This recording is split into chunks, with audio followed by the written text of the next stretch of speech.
I could see the sunlight again. It was beautiful. I stood by the window, feeling the warmth spread across my face, and I couldn't help but whisper to myself in disbelief. I never thought I'd feel this kind of warmth ever again. Just moments ago, I was on a hospital rooftop in a wheelchair. My parents were by my side as I watched the sun slowly dip below the horizon. My eyelids had grown heavy, so heavy I couldn't keep them open. As the world went dark, the last thing I heard were the panicked, desperate cries of my mother and father. Then, I opened my eyes here. I stood at the window, my head throbbing as a flood of foreign information surged into my brain. Terms like basic sword mastery and 18 styles of basic gymnastics swirled in my mind. Despite the pain, I refused to sit down. I didn't want to lie on the bed or rest in a chair. In my previous life, I had been diagnosed with a terminal illness. Even after surviving chemotherapy, I lost the ability to move. I had spent so long trapped in a bed that I couldn't remember what it felt like to just stand. Now, feeling the solid floor beneath my feet, I cherished every second of it. "Mom, Dad, I'm sorry," I whispered. "I can't be with you anymore. Take care of them for me, brothers, sisters." As the view outside the window grew brighter, the pain in my head finally began to fade. I had fully integrated the memories of the original owner of this body. The year was 500 of the Martial Era. 5 centuries ago, a massive asteroid, 100 kilometers wide, struck Earth without warning. Humanity had no time to react.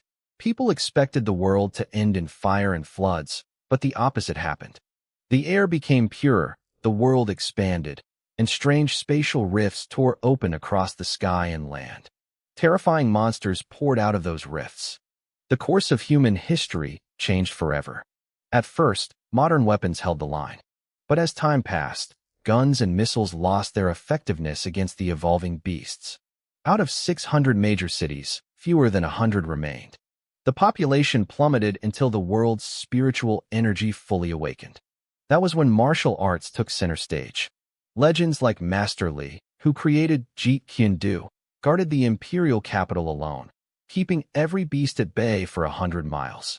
There was Grandmaster Ma, the sword saint, who took the head of a beast lord from 1,000 miles away. Because of these masters, humanity survived.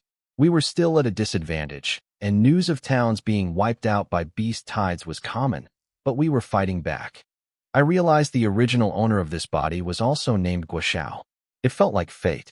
His parents had died 10 years ago during a beast riot while on a mission. He had been an orphan since he was 8. He was lucky in one sense. His parents died as heroes, so the government protected his home and provided a monthly stipend. But that helped stop the moment he turned 18 a few months ago. Yesterday, he had pushed himself too hard. Between overtraining and severe malnutrition, his body simply gave out. He collapsed, and that's when I took over. It was a tragic, powerless way to go. "Next month is the martial exam," I muttered, exhaling slowly. "With my current strength, I won't even make the cut for the lowest-ranked universities. But as long as I'm alive, there's hope." I forced a smile. Being alive was enough for me. Suddenly, a cold, mechanical voice rang out in my head. Ding. Host meets the binding conditions. System binding initiated. 10%. 90%. System binding successful. A transparent attribute panel floated in front of my eyes. Name, Guoxiao. Realm, Martial Apprentice. Stage 3, 110/2000. Cultivation method, System method, max level. Basic gymnastics, Beginner, 663/1000. Martial arts, Basic combat, 15/1000. Basic sword mastery, 15/1000. Basic movement, 8/1000. Experience points, 0. Current passive, Stage 3 apprentice grants 3 experience points per minute automatically. I stared at the screen, stunned. So the novels were right. A system really was the standard kit for a transmigrator.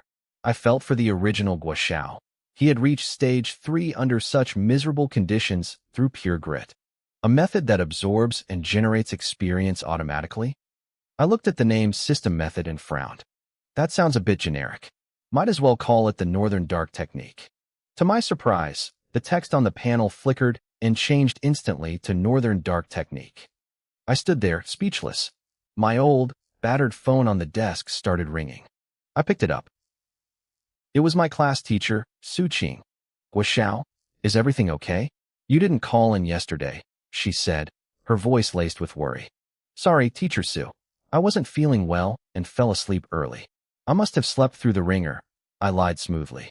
As long as you're okay, she sighed in relief. Listen, the school is giving the seniors a break until the exam starts. You can still come in to use the training equipment whenever you want. She knew my situation. She knew I didn't have a place to train at home. Thanks, Teacher Su. I understand. Guo, I know things are tough. If you need help, tell me. I don't have much money, but I can get you a few packs of body tempering powder. I appreciate it, teacher. If I run into trouble, I'll let you know. After hanging up, I leaned back. A school break, huh? From my memories, Honghai Academy was like a private school for the elite. Except for me. Everyone there was rich or influential. I still didn't quite understand how a penniless orphan like me had been admitted in the first place, but that didn't matter now. I had a new life, a system, and a month to change my fate. I figured my admission to Honghai Academy must have been a government clerical error. A penniless orphan like me had no business in a school for the elite. As for this month-long break, it wasn't hard to guess the reason. The wealthy kids were heading home to gorge themselves on body tempering powder or even high-grade body tempering ointment. They were all making a final sprint for the college entrance exams. No other school in Honghai City would dare to give students a month off right before the biggest test of their lives. Most schools kept their students locked in classrooms 24 hours a day. But Honghai Academy was different. They were rich. Even though I felt out of place there, I was grateful. Since my junior year, the school provided 1 pack of body tempering powder every month. Each pack was worth 30,000 yuan. Only a powerhouse like Honghai could afford that. In other schools, only the top 100 students got that kind of treatment. Speaking of the powder, I had just collected my monthly ration yesterday. I hadn't used it yet. It was the perfect chance to test my Northern Dark technique. I looked at the palm-sized packet in my hand. 30,000 yuan. I wondered how much experience it was worth. I activated the skill, and a surge of suction erupted from my palm.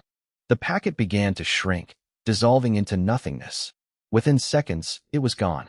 Not even a speck of dust remained. Experience plus 500. I blinked. If I had 4 of these, I could jump straight to the 4th stage of body tempering. But then I paused. If I had used the powder normally, I might not have gained that much. The Northern Dark technique was efficient. It didn't waste a single drop of energy. It was incredible, but I was broke. If I had enough money, I could reach the martial artist realm in minutes. I shook the greedy thoughts away. My new body was severely malnourished. If I broke through too quickly, I'd probably collapse. There was a reason the previous owner hadn't used the powder yet. He was waiting for his body to be ready. I tied my hair back and got ready to leave. I needed to head to the nearby slaughterhouse. My relief funds had been cut off, so everything depended on me now. The slaughterhouse was the only place that would hire someone with my thin build, mostly because the work was too filthy and foul-smelling for anyone else. Walking down the street was a trip. I saw martial artists in high-tech protective suits and armor, but then I'd pass someone dressed like an ancient scholar in traditional Hanfu. My memories told me the world was like this, but seeing it in person was a total visual shock. After 10 minutes, I reached the sign, Yongxing Slaughterhouse. It was a massive place, specializing in chickens and ducks. The owner, Wang Yong, was just arriving at the gate. He looked at me with a confused expression. Xiao? No school today. Uncle Yong, the school announced a break. I thought I'd come in early, I replied. Right? Honghai Academy always does that. He started to ask why I wasn't at home training, but then he remembered my situation and stopped himself. He looked at me with pity. Uncle Yong, I can train here too, I said with a smile. I'll get to work. He sighed as I walked past. I really appreciated him. I never managed to hit my daily quotas, but he never scolded me or docked my pay. I went to the locker room, changed into my work clothes, and grabbed a dagger. Usually, I used a cleaver, but I wanted to see if I could use the dagger to practice my basic sword technique. If I could gain proficiency while killing chickens, I'd be killing 2 birds with 1 stone. I aimed the blade at a hen in a cage. I tried to recall the instructor's movements, arm extending from the shoulder, forming a straight line with the blade. I lunged. The blade scraped the side of the cage. I missed. The hen clucked loudly, almost like it was mocking me. I took a deep breath. I cleared my mind and focused on the tip of the dagger. I lunged again, and this time, the blade pierced straight through the hen's body. It fluttered for a second before going still. I checked my status panel. Basic sword technique. Entry 9/1000. It worked. If I kept this up, I could reach the small success or even great success stage before the exams without spending a single point of experience. I pulled the dead hen out and tossed it into the basket. My job was simple: kill them, basket them, and move on. I wanted to use my Northern Dark technique to absorb the energy, but Uncle Yon walked over. I didn't want to show off my secrets. "Shao, was that the basic sword technique just now?" he asked. "Yes, Uncle Yon. I wanted to practice." I felt a bit embarrassed, knowing he'd probably seen my first clumsy miss. "Not bad," he nodded. "When you finish your shift this evening, come to my office. I have something for you." "Sure thing, Uncle Yon." As he walked away, I didn't overthink it. I had work to do. I spent the rest of the morning alternating between practicing my stabs and secretly absorbing the energy from the carcasses whenever no one was looking. I discovered that a normal chicken or duck gave about 10 experience points. It wasn't much, but it added up. By lunch, my basic sword technique had jumped to 111 1,000ths, and my total experience points sat at 1801. If I dumped all of that into my sword skills, I'd hit small success instantly. I sat down to eat the slaughterhouse lunch, feeling more optimistic than I had since I arrived in this world. I finished my shift and decided to head home for a quick rest. Every time I swung that sword, my body took a hit. The basic sword technique was draining, and the more I practiced, the more exhausted I became. If I didn't lie down and let my muscles recover, I didn't think I'd survive long enough to see a second chance at life. Outside the slaughterhouse, I spotted a familiar face. It was Kai-gu. "Kai-gu, I thought you were grounded," one of the guys nearby asked. Kai-gu rolled his eyes. "Don't remind me. I'm only out for today. Starting tomorrow, I'm locked in for a month. My old man is getting body forging ointment ready for me. He said I'm not stepping foot outside until the day before the college entrance exams." Body forging ointment. The group gasped. I understood why. Body forging powder was common. It cost 30,000 a bag, and for kids like them, it was like drinking water. But the ointment was different. One box was worth at least 300,000. Their families could afford it, but the problem was supply. You couldn't just buy it unless you had serious connections. On the black market, the price doubled. Hearing that Kai-gu was going to use it daily for a month meant his family was dropping a fortune. "It's not even that great," Kai-gu complained, though he looked smug. "You develop a resistance if you use too much." "Still, it's better than nothing," a student chimed in. "I'm barely getting any results from the powder anymore, but it's still better than just training normally." "Tell me about it," another added. "At least we have something. Think about that guy in our class." Kai-gu sighed, looking around at his friends. Then his eyes locked onto something in the distance. "Speak of the devil. Isn't that our classmate right there?" He pointed toward me. I was just walking out of the slaughterhouse gates. "Wait, it really is him," one of them said, squinting. "What is he doing coming out of a slaughterhouse? Is he working there?" "Looks like it. Look at his boots and his pants. Those are bloodstains." "A butcher? How pathetic. He's completely disgraced Honghai 7th High. How unlucky to even see him. Let's get out of here before he recognizes us. It's embarrassing." They hurried away, but the damage was done. By the time I got home, the school forums were already buzzing with the news that I was a butcher. My reputation at school, which was already bottom tier, hit a new low. I didn't care. I was fast asleep, blissfully unaware of the online drama. Even if I had known, I wouldn't have bothered to reply. I was earning my own way, and more importantly, I was farming experience points and proficiency. It was a win-win. When I finally made it to the top, this butcher stint would just be a cool part of my backstory. After my nap, I felt recharged. I headed back and worked until 6 in the evening. By the time I clocked out, I had slaughtered 200 birds, double my morning count. I checked my stats. Basic sword technique. Entry 311/1000. Experience points 3207.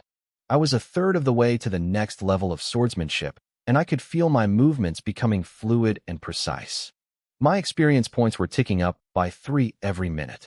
I had enough to break through to the 4th level of the martial apprentice realm right now. But I hesitated. I needed energy first. I remembered my breakthrough from the 2nd to the 3rd level. I nearly died. The moment I leveled up, every cell in my body screamed with hunger, like I hadn't eaten in years. I had shoveled every scrap of food in the house into my mouth just to survive. My body was too malnourished, too empty. If I broke through now without a massive source of energy, the physical toll would kill me. I headed to Uncle Yong's office and knocked. "Come in," he called out. He pointed to a chair by the tea table. "Sit down, Xiao." "Uncle Yong, you wanted to see me?" I'm not the type to beat around the bush. I've always been direct, even if it rubs people the wrong way. He reached into a drawer and pulled out a small bottle. He slid it across the table toward me. "What's this?" I asked. "Blood Chi replenishing pill," he said calmly. My heart skipped a beat. This was exactly what I needed. It was a grade 1 pill designed specifically to fix physical depletion and malnutrition. One pill would fix my hollowed-out constitution. But it was expensive, 2 million credits. I could sell my house and still not afford one. I looked at the bottle, then back at him. "Uncle Yong, this is too much. I can't take this." I wanted it. I craved it. But I couldn't just take a handout of that magnitude. Uncle Yong smiled at my hesitation. "Take it. Consider it a loan." "You trust me that much?" I asked, surprised. "What if I just take it and run?" "I don't think you're that kind of person," he said softly. "After all, you're their son. You knew my parents?" I was shocked. I had all the memories of my previous life in this body, but there was nothing about Uncle Yong. 19 years ago, he began, his eyes drifting toward the past. "I was in the same warrior squad as your parents. I was an 8th level martial apprentice back then. Your father was an 8th level warrior, and your mother was 4th level. We encountered a wounded Tier 3 armored rhino in the wild." He explained how they fought the beast, a monster worth millions, and barely survived. They only won because the rhino bled out. But as they sat there, exhausted and celebrating their victory, they were ambushed by another squad. "Only your parents and I made it out," Uncle Yong said with a bitter laugh. "But the price was high. My meridians were damaged, and I was never able to break through to the warrior stage. Your parents, they suffered the same fate. Their strength dropped instantly. They fell from the warrior stage back down to martial apprentices. I, Xiao, listened in silence as Uncle Yong spoke. It made sense now. I finally understood why my parents had stayed in such a low state for so long. After we got back, Uncle Yong continued. We spent a long time recovering. Once we could move again, we headed straight for the warrior guild to report the squad that ambushed us. But when we walked in, we found out we were the ones being hunted. They put out a warrant for our arrest, claiming we were the ones who betrayed them. He let out a dry, hollow laugh. From that day on, we stopped going to the guild. We couldn't handle the mockery. Eventually, your parents and I stopped seeing each other as much. Do you know why? He looked at me with eyes full of scorn. Do you know who the captain of that squad was? The man who ambushed us? It was Lin Feiguang. He's the mayor of Honghai City now. I froze. How is that possible? That's just the reality. We had no background, no power. How could we fight him? We underestimated how petty he was. He used his influence to search for us everywhere. Luckily, it was dark during the ambush, and he hadn't seen our faces clearly. The sketches they put out didn't look like us, and our power levels had dropped so much that we didn't fit the description. That's how we survived. Uncle Yong leaned in, his gaze piercing. Do you know how your parents really died? The Beast Riot, I said, repeating the story I'd been told. They died in action during a mission. The last time we met was right before that mission, Uncle Yong whispered. They told me they were going to investigate the cause of the riot. 2 people stuck at the martial apprentice stage. That was a suicide mission. The guild would never have assigned that to them. I investigated for a year. It was a conspiracy. Lin Feiguang arranged it. My heart hammered against my ribs. He thought he was being clever, hiding his tracks. But later, during a business deal, he got drunk and let it slip. I wanted to adopt you after they died, but your name wasn't on the official list. I pulled some strings and found out the government had already arranged things for you. That's when I knew Lin Feiguang was watching you. There are people monitoring you even now. He grabbed my shoulder. The martial exam is next month. If I don't help you now, it'll be too late. This is your only chance to change your fate. This blood-chi pill will fix your body. It might even help you break through to the 5th level of the martial apprentice stage within a month. If you do that, you have a shot at the big 5 universities. Now hide it. Before I could respond, he shoved the bottle into my pocket. He picked up his desk phone and dialed a number. Xiaoli, come in here. A moment later, a man entered. Go to finance and get 3,000 credits, Uncle Yong ordered. As Xiaoli left, Uncle Yong leaned toward me and whispered, in this world, you can only trust yourself. I've done all I can. Remember, this money is just a loan from the slaughterhouse. Xiaoli returned and handed over the cash. Here's the 3,000, boss. Take it, Washao, Uncle Yong said loudly. It'll be deducted from your wages. I can't help you more than this. Thank you, boss, I said, playing along. Go on, get home. Xiaoli, get the car ready. As I walked away, I didn't see Xiaoli pull out a phone. Target just had contact with the owner for 30 minutes. Xiaoli whispered into the receiver. He borrowed 1,000 credits for living expenses. Understood. I'll keep watching. He's just a poor kid. Is this really necessary? I made it back to my small apartment. I stood in my parents' room, staring at their memorial photos. The silence felt heavy. I don't know why Lin Feiguang wanted you dead, I whispered to the photos. But I promise you this. When I'm strong enough, I'll find the truth. I'll make him pay. I swear it. I went to my room and pulled out the pill. Every cell in my body seemed to scream with hunger just looking at it. I didn't hesitate. I popped it into my mouth and swallowed. At first, there was nothing. Is this thing a dud? I muttered. Then it hit me. Ah! A sound of pure, overwhelming ecstasy escaped my lips. I slammed my hands over my mouth, terrified the neighbors would hear. It felt too good. My body was melting. Pure energy flooded my veins, and I could feel my cells feasting on the power. An hour later, I pulled up my status. Name, Washao. Level, 4th level martial apprentice. Experience, 3,927. I had enough. I dumped the experience into my cultivation. A surge of heat exploded in my chest, and I felt my bones pop and settle. 5th level. I felt like I could punch a hole through a brick wall. I probably had 500 pounds of force in my fist now. It was enough to pass the basic requirements for the Big 5, but to actually get in, I needed to reach the 7th level. I decided to try my basic gymnastics routine to see if it helped. 1, 2, 3, 4. By the time I finished the 18 moves, I was collapsed on the floor, gasping for air. Why is this so exhausting? I wheezed. I checked my status again. My proficiency had gone up by exactly 1 point. It was a start. I had a month to become a monster, and I wasn't going to waste a single second. I spent 30 minutes struggling through those 18 moves of basic gymnastics. And for what? My proficiency and cultivation each went up by exactly 1 point. I was panting on the floor, sweat stinging my eyes, feeling like I'd just run a marathon for a handful of pocket change. It wasn't worth it. I looked at the status of my Northern Brightness Divine Art. It had gained 150 experience points in the same half hour without me lifting a finger.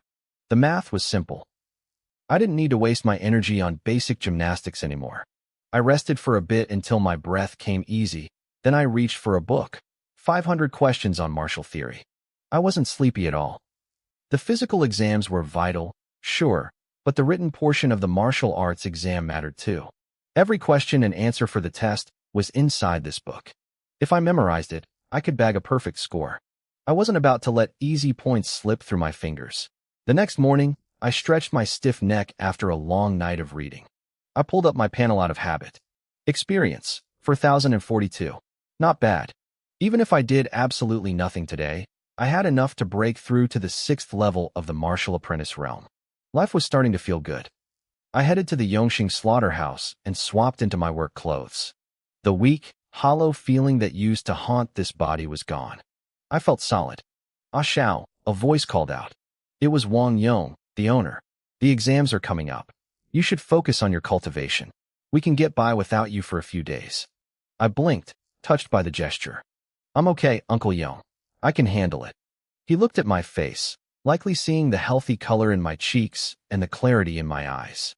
He knew I'd taken the blood and chi pill. He nodded, looking relieved, and went back to his office. Being the boss of a slaughterhouse meant he had plenty of his own problems to deal with. I got to work. My basic sword technique was getting better, and my efficiency with the chickens was terrifying. I could strike exactly where I wanted with zero wasted movement. I tossed the birds into the baskets, quietly absorbing experience points with every kill. It wasn't boring. In fact, I was loving it. I lost track of time. As I finished off the last hen in the crate, a sudden flood of information slammed into my brain. I froze. My vision blurred, and it felt like my consciousness was being yanked into a different dimension. I stood in a void. All around me, shadowy figures were moving, practicing the basic sword technique. I stared, trying to see who they were. The figures shifted and blurred, slowly becoming clearer, as if a thick fog was lifting. Just as I was about to see a face, the world snapped back. Xiao? Works over Xiao. An older woman, one of the cleaners, was shaking my shoulder. I blinked, my mind racing to catch up. Auntie Wong, what happened? I called your name 3 times, and you didn't move, she said, looking worried. Are you okay? You look like you were in a trance. I'm fine, I lied, rubbing my face. I just didn't sleep well last night. I must have spaced out. Well, don't push yourself too hard.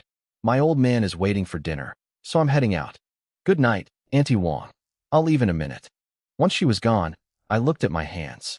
Time had moved so fast. It felt like seconds in that space, but outside, the sun had set. Was that my internal consciousness? And who was that figure? Me? I shook my head. I'd figure it out later. I picked up my knife and gave it a casual flick. The movement was fluid, sharp, and effortless. Small success, rank in swordplay was worlds apart from just being a beginner. I wondered what great success, or perfection, would feel like. I checked my stats one last time before leaving. Name, Xiao. Level, 5th level martial apprentice. Experience, 9,712. Techniques, basic sword, small success, basic movement, beginner, basic combat, beginner. It only took 10,000 points to push my sword skills to great success. I was almost there. I cleaned up my station and practically sprinted home, eager to break through to the 6th level in private. As I approached my door, I saw a figure standing in the shadows. It was a woman. I slowed down, but I wasn't scared. Nobody caused trouble inside the city limits. Teacher Sue, I asked as I got closer. It was Su Qing, my homeroom teacher. She let out a long sigh of relief. I thought I'd found the wrong place again. None of your classmates knew where you lived. I've been wandering this neighborhood for an hour until a local lady pointed me here. I'm sorry, I said, reaching for my keys. Look at your phone once in a while, Xiao. I called you a dozen times. I left it inside today, I muttered. Do you want to come in? She followed me inside. My apartment was small and the appliances were ancient, but it was clean. I could see her relaxing as she sat on my faded sofa. I brought her a glass of water. It was all I had. Teacher, I know the exam is only 28 days away, I said before she could start. I haven't given up. She looked at my clothes, the cheapest, most basic fabric available, and her expression softened. She reached into her bag and pulled out 10 packets of body tempering powder, lining them up on the table. I don't make a huge salary, she said softly, but I want you to have these. I can only support you this much for now. Teacher Sue said, her voice heavy with a mix of guilt and hope. The slaughterhouse is fine for a while, but you must go there less. Try to break through to the next minor realm. Teacher Sue, really, you don't have to do this, I started, but she cut me off with a sharp wave of her hand. That's enough, she insisted. I have things to do. Don't bother seeing me out. Just get a good score on the exam. That's all the thanks I need. She stood up and left before I could say another word. I looked at the 10 packets of body tempering powder sitting on my table and didn't know whether to laugh or cry. Was this what it felt like to have a benefactor? Having a teacher like this was a blessing I hadn't expected. I'll give you a real surprise when the time comes, I whispered to the empty room. I didn't waste any time. I grabbed the powder and began to absorb it directly. Experience points plus 5,000. I felt a rush of energy. It was time to break through. As the power flowed into my veins, it felt like a dam bursting, but without any of the pain. The energy surged through my limbs, meeting zero resistance. Just like that, I reached the 6th level of the martial apprentice realm. The medicinal properties of the blood-replenishing chi pill I'd taken earlier were still lingering in my system. Instead of the usual post-breakthrough exhaustion, I felt a refreshing wave of clarity. First-grade pills were truly worth the price. They saved so much trouble. I made a mental note to thank Wang Yong again later. I owed that man a lot. I pulled up my status panel. Name, Guoxiao Realm. 6th level martial apprentice, 1/16th, 000. Cultivation, Northern Brightness Divine Art, Max. Techniques, Basic Gymnastics, Beginner. Basic Combat, Beginner. Basic Sword Technique, Small Success. Basic Movement, Beginner. Current XP, 7,014. Passive gain, 6 points per minute. I sat on the sofa, staring at the glowing numbers, lost in thought until sleep finally took me.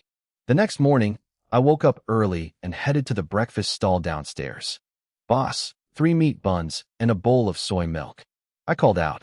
3 buns, 1 soy milk. Coming right up, the waiter shouted back. The place had an old-school vibe, like a bustling tavern from a historical drama. When the tray arrived, I noticed an extra boiled egg sitting there. Is this mine? I asked. The boss's wife gave it to you. The waiter replied, pointing toward the counter. I looked over and saw the couple busy at the steamers. They caught my eye and gave me a warm, knowing nod before returning to work. I'd been coming to Aid's breakfast stall for a long time. Back when I was broke and living on plain steamed bread, they'd noticed. Now that I was a regular, they always tucked extra food into my order. A bun here, an egg there, and they never charged me for the extras. I finished my meal and paid the full price. I didn't need to pinch pennies anymore. I had 3,000 yuan from my advance, which would last a normal person months. For a martial artist, it was barely a drop in the bucket, but with my system, I didn't have to worry about starving. I was already at the 6th level. By tonight, I'd hit the 7th. That was the benchmark for the elite universities. With 27 days left, I might even break into the true martial artist realm. When I arrived at the Yongxing slaughterhouse, I looked at the cages of chickens and ducks. To everyone else, they were livestock. To me, they were stacks of experience points. Asterisk swish. Swish, asterisk. My dagger blurred. I struck 2 ducks in their cages with a single, fluid motion. I stared at the blade in my hand, stunned. So this is small success in sword technique. Yesterday, I'd felt the smoothness, but today I saw the power. The gap between beginner and small success was a literal canyon. It made me wonder just how lethal great success would be. Because I'd reached the 6th level, my speed and strength had increased across the board. I moved through the station like a whirlwind. Did Guoxiao take the wrong meds today? One of the other workers whispered. Why is he looking at those birds like they killed his parents? He's killing them way too fast, another grumbled. You only need 500 to hit the quota. He's overdoing it. Outside the slaughterhouse, a different kind of energy was brewing. Hello, viewers, a bright, cheerful girl chirped into a camera. A group of 3 beautiful girls stood near the entrance, shaded by a tree. Their livestream chat was exploding with heart emojis and fans arguing over who was the true goddess. Guess where we are? The leader asked, smiling as the cameraman panned around to show the gritty industrial background of the slaughterhouse. Is that where the butcher works? A comment flashed on the screen. The girl laughed. Exactly. We're at the place where our school's famous butcher spends his time. The girls were the heads of the Hongheim Middle School news department. They were all 7th level apprentices, but they knew they wouldn't hit the 8th level before the exams. Instead of training, they decided to chase the hottest trend on the school forums, me. Inside, I was completely oblivious. I was staring at my updated stats. Basic sword technique, small success, 398/10,000. Current XP, 9,170. At this rate, I'd hit great success in half a month. I checked the time, wiped the blood off my apron, and prepared to head home for a quick rest before the afternoon shift. Look, he's coming out, the girls shouted to their camera. I stepped into the sunlight, squinting, only to find a camera lens and 3 popular girls from my school blocking my path. I looked at the three girls standing in front of me. They were pretty enough, but their makeup was way too thick. One of them wore lipstick so bright it hurt to look at, and the girl next to her held her chin so high she looked like a preening peacock. I gave them a mental failing grade and frowned. "Do I know you?" I asked. The three of them rolled their eyes simultaneously. "Of course you do," they said in unison. "We're all from class 5. "Oh, it's you guys," I said, rubbing my eyes. "Sorry, I had some sand in my eyes. I didn't see you clearly." One of the girls laughed. "I can't believe there's someone who doesn't recognize our school goddesses. Is he a moron?" "He's actually kind of handsome," another whispered. "He just needs a better haircut." I noticed a guy nearby holding a phone, pointing it directly at me. I couldn't tell if he was taking photos or filming a video. "What do you want?" I asked. The girl in the center stepped forward. "Student Guo, I'm Wang Xin, president of the school's news department. These are my vice presidents, Chun Jingya and Lin Yu. And this is our cameraman, Li Si." After introducing her team to the small crowd gathering around us, she continued, "We heard you've been working at a slaughterhouse lately. We'd like to interview you." "Interview me?" I repeated. I looked at them for a moment, and a thought occurred to me. "This is a serious matter," I said solemnly. "Let me start over. I'll come out again." The livestream comments were losing it. "This guy is so extra." Someone typed. "I love how serious he's taking this." Nearly 100,000 people were watching the stream now. I turned around and walked back toward the entrance of the Yongxing slaughterhouse. I stood there for a second, straightened my clothes, and composed my face. The viewers watched with bated breath. I stepped out again, walking toward the news team with a cold expression. The girls smiled, ready to start their questions. "Student Guo." "Get lost," I said. The word was cold and sharp. I didn't wait for a reaction. I just walked right past them and kept going without looking back. Behind me, the girls froze like statues. Nobody had ever treated them like that, especially since they were famous internet goddesses. The chat went wild. "Holy crap, that was legendary." When the girls finally snapped out of it, their faces turned ugly.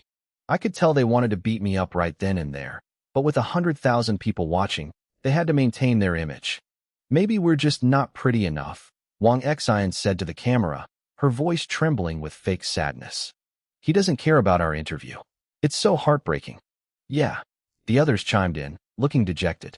They were pros at playing the victim, immediately turning the embarrassment into a way to make the audience hate me. "Next time I see him, I'll make him kneel and apologize to you," one fan commented. The girls had successfully deflected their shame and painted a target on my back. None of us realized that this tiny interaction was about to explode across the entire internet. The news team was famous now, and so was I. In a mansion owned by the Lin family, a middle-aged man watched the video on his phone. "Just a piece of trash," he muttered, his eyes full of malice. "I'll let you live a little longer." In another room, a young man's phone buzzed. "Brother Kai, check this video I sent you. Your girl is being bullied." The man, Kai, immediately opened the link. He watched Wang Xin look sad in the video and felt his heart ache. Then he saw me. "Get lost," I said on the screen. "Guo, you're dead," Kai hissed. He picked up his phone and made a call. "Find a chance to teach Guo a lesson. Don't kill him, just mess him up." "Don't worry, Brother Kai. The exams are coming up, so we won't go too far." Later that day, my boss, Wang Yong, called me. "Ah Xiao, did you offend someone?" "Offend someone?" "No," I said. "I've been keeping my head down." "Then what happened?" Wang Yong sighed. "I just got calls from friends in the martial arts guild and the prosecutor's office. They told me to fire you immediately if I don't want trouble." I remembered the girls from the morning. Was it because of those news department girls? Wang Yong let out a bitter laugh. "Do you have any idea who is behind that department? They're all spoiled brats with powerful families. You told them to get lost on a live stream. You humiliated them. Are they really that petty?" I asked. "To people with money and power, face is everything. You didn't give them any." "I understand," I said, feeling a weight in my chest. "I won't cause you any more trouble, boss. Let's settle my wages. I still owe you for that 3,000 I borrowed." "Forget the money," Wang Yong said hurriedly. "It's not much. Look, another call is coming in. Just stay inside for a while, okay?" The line went dead. "What a mess," I muttered. I had taken a nap and woken up jobless. I thought about my options. I had planned to wait until I hit the 7th level and mastered my sword technique before heading into the wilderness. The wild was dangerous, but danger meant opportunity. If the city was closing its doors on me, I had to leave. I walked into a weapon shop. A long Quan sword hung on the wall, looking magnificent. "How much for this one?" I asked the owner. I looked at the tag, 200,000 yuan. I looked at a meteor hammer, 300,000 yuan. A willow leaf saber, 200,000 yuan. My head started to spin. I couldn't afford any of this. "Do you have anything cheaper?" I asked. The owner didn't even look up. He just pointed toward a back room. I walked through the door into a larger, more crowded area. People glanced at me and then went back to their business. "Can I help you?" a young salesgirl asked. "I need a sword," I said. "For practicing basic techniques?" "Follow me." She didn't seem to mind my ragged clothes. She led me to a rack of iron swords. "This one is 12,000 yuan. Cheaper?" I asked. "This steel sword is 7,000. Even cheaper," I said, feeling my face heat up. "As cheap as possible." "Wait here," she said. She disappeared for a few minutes and returned holding a sword in a plain wooden scabbard. I couldn't even tell what it was made of. The sword looked plain, maybe even a little crude. "This bronze sword is only 3,000 yuan, the girl said. "It's the cheapest one we have." "I'll take it," I replied instantly. I walked out of the shop and let out a long, heavy sigh. I reached into my pocket and felt around. I had less than 500 yuan left to my name. If I didn't get out of the city and kill some monsters for cash, I wouldn't even be able to afford food in a few days. I headed toward the city gates. The area was a chaotic mess, smelling of sweat and adrenaline. It felt like a crowded marketplace, but instead of vegetables, people were trading lives. Heading out 100 miles to kill mad bee wolves. Anyone with guts. Gathering medicinal herbs. Need martial apprentice level guards. High pay, act fast. Buying mad bee wolf pelts. Buying three-eyed fox fur. Shouts echoed everywhere. Suddenly, a man with a bare, muscular chest and dark brown trousers stepped into my path. He had a massive axe balanced casually on his shoulder. "Hey, little brother," he said, his voice booming. "Want to hunt some beasts with us?" I looked at him, then at the gate. "No thanks," I said. "I'm waiting for a friend." He laughed, not taking offense. "Haha, no worries. Maybe next time." He turned and walked back to his crew. One of his teammates leaned in, whispering loud enough for me to hear. "Captain, that kid is clearly just a 5th-level apprentice. If he'd said yes, he would have just been a drag on us." The captain shrugged. "It doesn't matter." He said no, didn't he? "Besides, doesn't he remind you of how we used to be?" The teammate paused, then nodded. "Yeah, just as broke." I watched them leave and muttered to myself. A team actually sounded nice. It was my first time leaving the city, and a guide would have been useful. But with my northern brightness divine art, I was destined to work alone. I couldn't risk anyone seeing how I really trained. I didn't linger. I walked straight through the gates and out into the wild. Meanwhile, near my apartment, a group of thugs was loitering in the shadows. "Boss, how much longer?" one of them whined. "Let's just rush in and beat him up already." The leader smacked the subordinate hard on the back of the head. "Are you stupid? The exams are almost here. If we attack a student now, the authorities will hunt us down. You want to die?"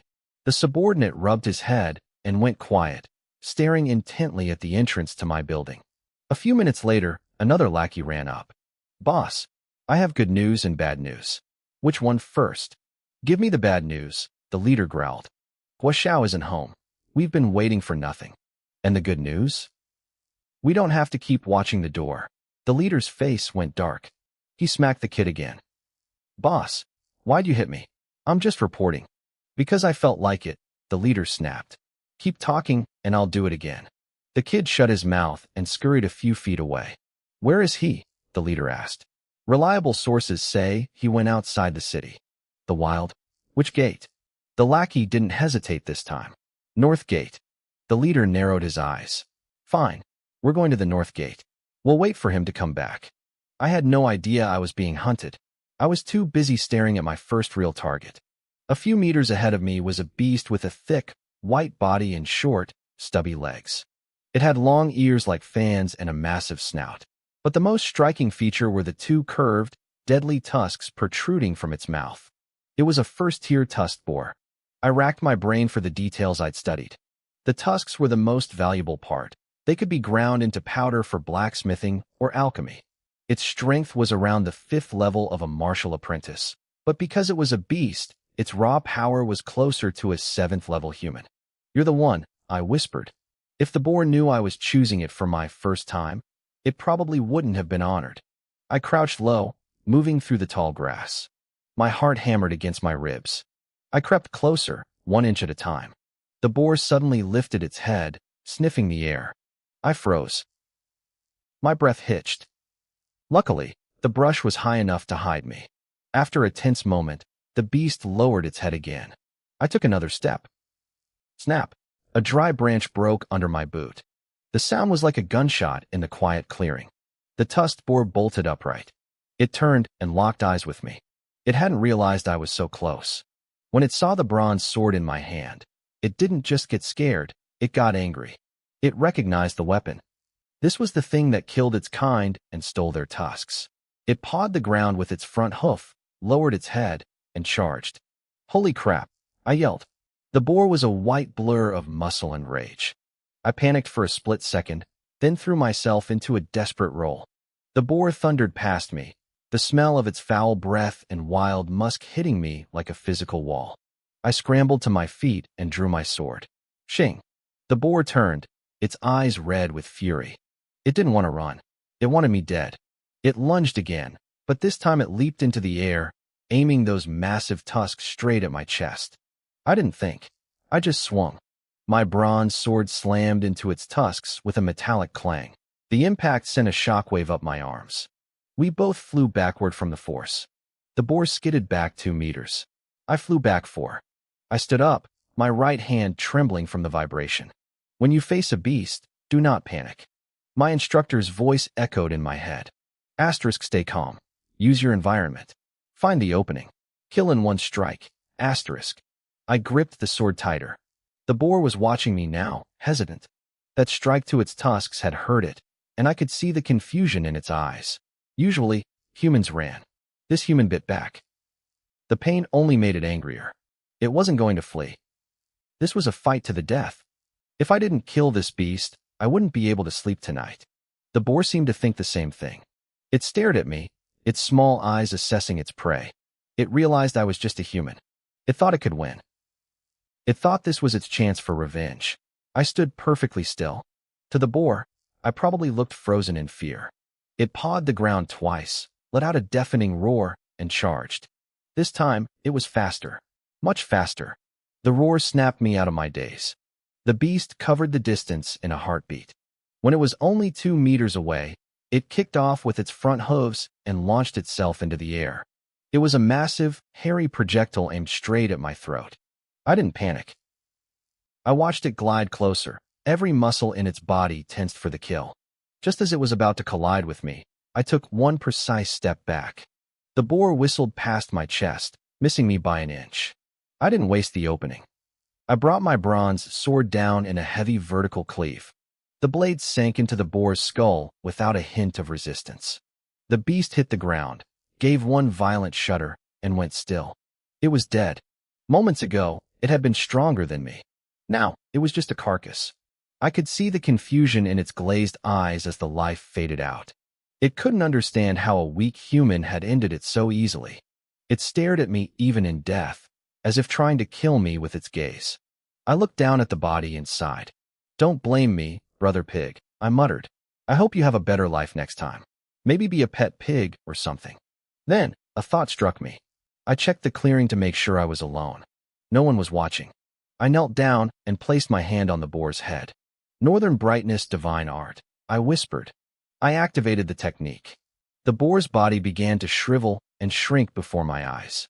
Its blood and flesh were being converted directly into pure energy. Within seconds, all that was left was a hollowed-out hide. Experience points plus 5,000. 5,000 points. My heart skipped a beat. This was dangerous, sure, but it was incredibly fast. Killing chickens and ducks at the slaughterhouse felt like a joke compared to this. I looked at the leftover skin on the ground and slapped my forehead. Damn it, I should have taken the tusks off first. Those were worth a lot of money. Whatever. At least I have the hide. It should still fetch a decent price. The sky was getting dark. Nighttime was when the real monsters came out to play, and I didn't want to be stuck in the wilderness after sunset. I rolled up the boar skin, tucked it under my arm, and started the long trek back to the city. By the time I reached the bustling market inside the city gates, the torches were lit. The place was alive with shouts. Freshly made hemostatic powder. Detoxification pills here. Buying monster cores and materials. Hunters and gatherers were flooding back from the outskirts, desperate to turn their loot into hard cash. Shopkeepers and scouts from big firms were everywhere, hunting for bargains. I scanned the stalls and stopped at one buying raw materials. "Boss," I said, leaning over the counter. "Do you take boar hides?" The young guy behind the stall looked up. He saw the bundle in my hand and nodded. "Yeah, we take 'em. Don't worry, there are plenty of buyers here, but I'll give you a fair shake." "What's the price?" I asked. "Usually between 1,000 and 5,000, he said, eyeing me. I looked young, and he probably thought I was a rookie. "That's the market rate. We're in this for the long term, so we don't cheat people." I didn't say anything. I just unrolled the hide and laid it out on his table. The young man froze. The skin was perfect. Not a single scratch or tear except for the clean kill strike at the head. "This is so complete," he whispered. "Kid, I'll give you 5,000 for it," someone shouted from a neighboring stall. "I'll give you 5,500, another chimed in. The collectors were swarming now. They'd ignored me when I walked up, but a high-quality hide like this was rare. 10,000, the young guy at the stall barked, silencing the others. "Old Chun, that's not right," one of the others complained. "That skin is worth 8,000 max. You're overpaying." "I've got the cash," Chun replied with a smirk. "If you can beat it, go ahead. Otherwise, back off." The other buyers grumbled and retreated to their stalls. 10,000 was a massive overbid. 10,000? I asked, genuinely surprised. "I thought you said 5 was the limit?" Chun laughed. "Normally, hunters tear the skin or ruin it during the fight. A standard hide goes for 5. Yours is pristine.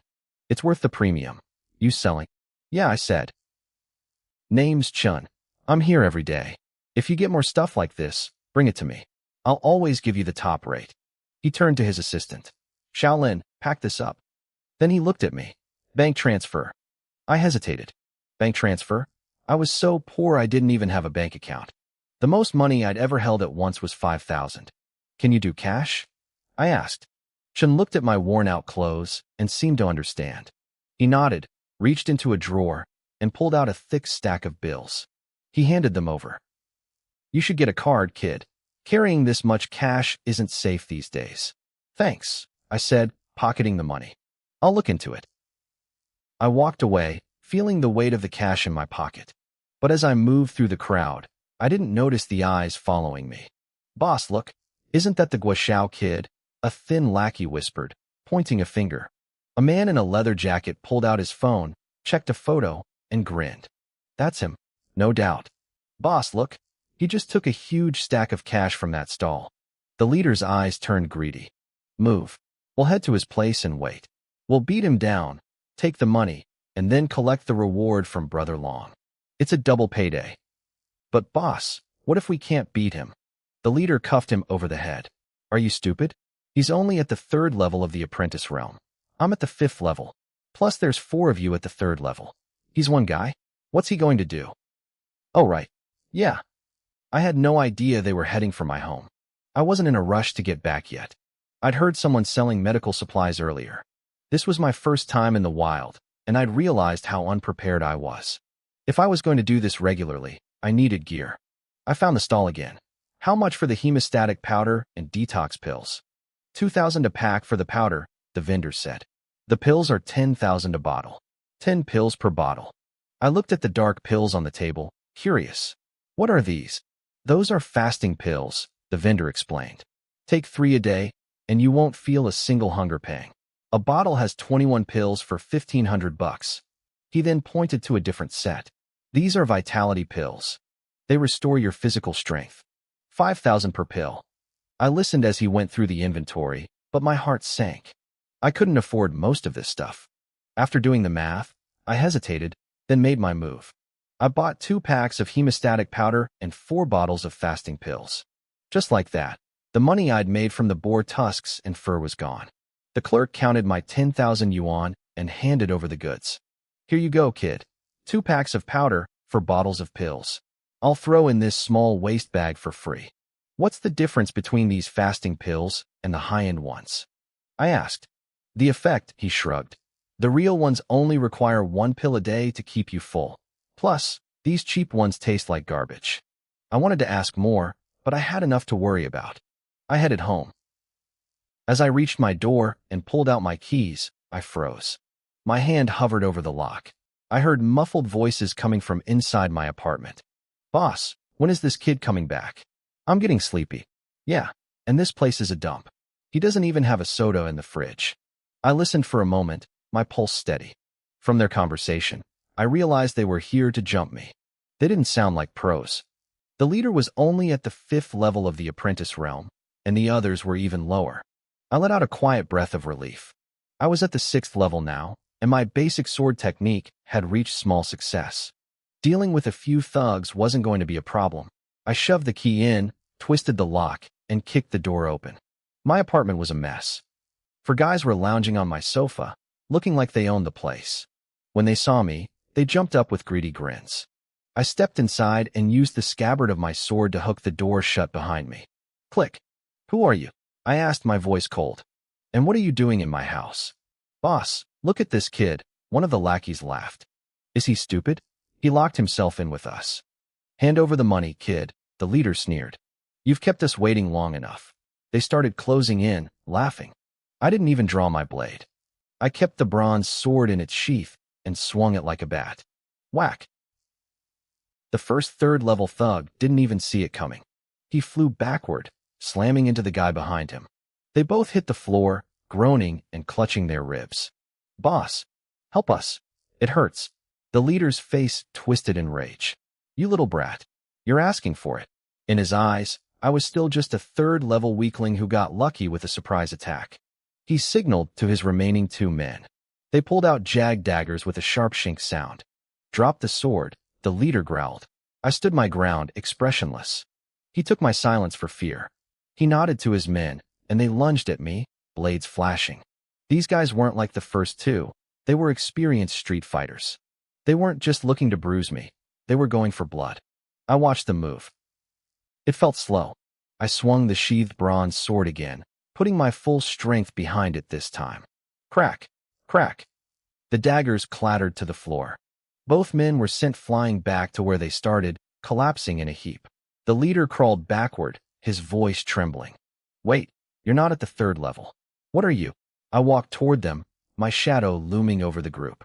Who told you I was 3rd level? Panic set in. Their boss, a 5th level fighter, had been swatted away like a fly. Let us go, the leader yelled, trying to regain some bravado. Pay for our medical bills, or Brother Long will never let this go. I put on a mock look of terror. Oh no, I'm so scared. The leader didn't see the glint in my eyes. He thought I was actually folding. Good. Now help us up, and I silenced him with a kick to the gut that sent him face first into the floor. Who is Brother Long? I asked. And why did he send you? Let us go, you bastard. Brother Long knows we're here. If we don't return, you're dead. I looked at them, bored. If I let you go, you'll just bring more people. If I don't. I paused, leaning in. I don't have time to play games. Tell me about Brother Long. They didn't answer. They just lay there moaning, ignoring me. My patience snapped. Fine. Don't talk. I knelt down and placed my hand on one of the lackeys' heads. I felt the northern brightness divine art stir within me. I began to circulate the technique, and the air in the room seemed to turn cold. The man beneath my hand began to thrash. Boss, save me. What's happening? Save me. The leader watched in pure, unadulterated horror. A warm liquid began to seep through his pants as he lost control of his bladder. Before his eyes, his men began to wither. Their flesh seemed to melt away, their bodies shrinking into nothing but skin and bone. Their screams grew weak, then turned into rasps, and finally faded into silence. Within moments, the men were gone. All that remained were piles of warm clothes on the floor. System, experience points plus 9,000. I turned my gaze to the leader. Speak. I don't know, he shrieked, his mind snapping. I only know Brother Long told us to teach you a lesson. Demon. You're a demon. Stay away from me. He was hysterical, rambling nonsense. I realized I wasn't going to get anything more out of him. He was broken. I placed my hand on his head. The Northern Brightness divine art surged again. A few seconds later, another pile of clothes hit the floor. System, experience points plus 5,000. I didn't feel like a hero. As the leader of the thugs dissolved into nothingness, I couldn't hold it back anymore.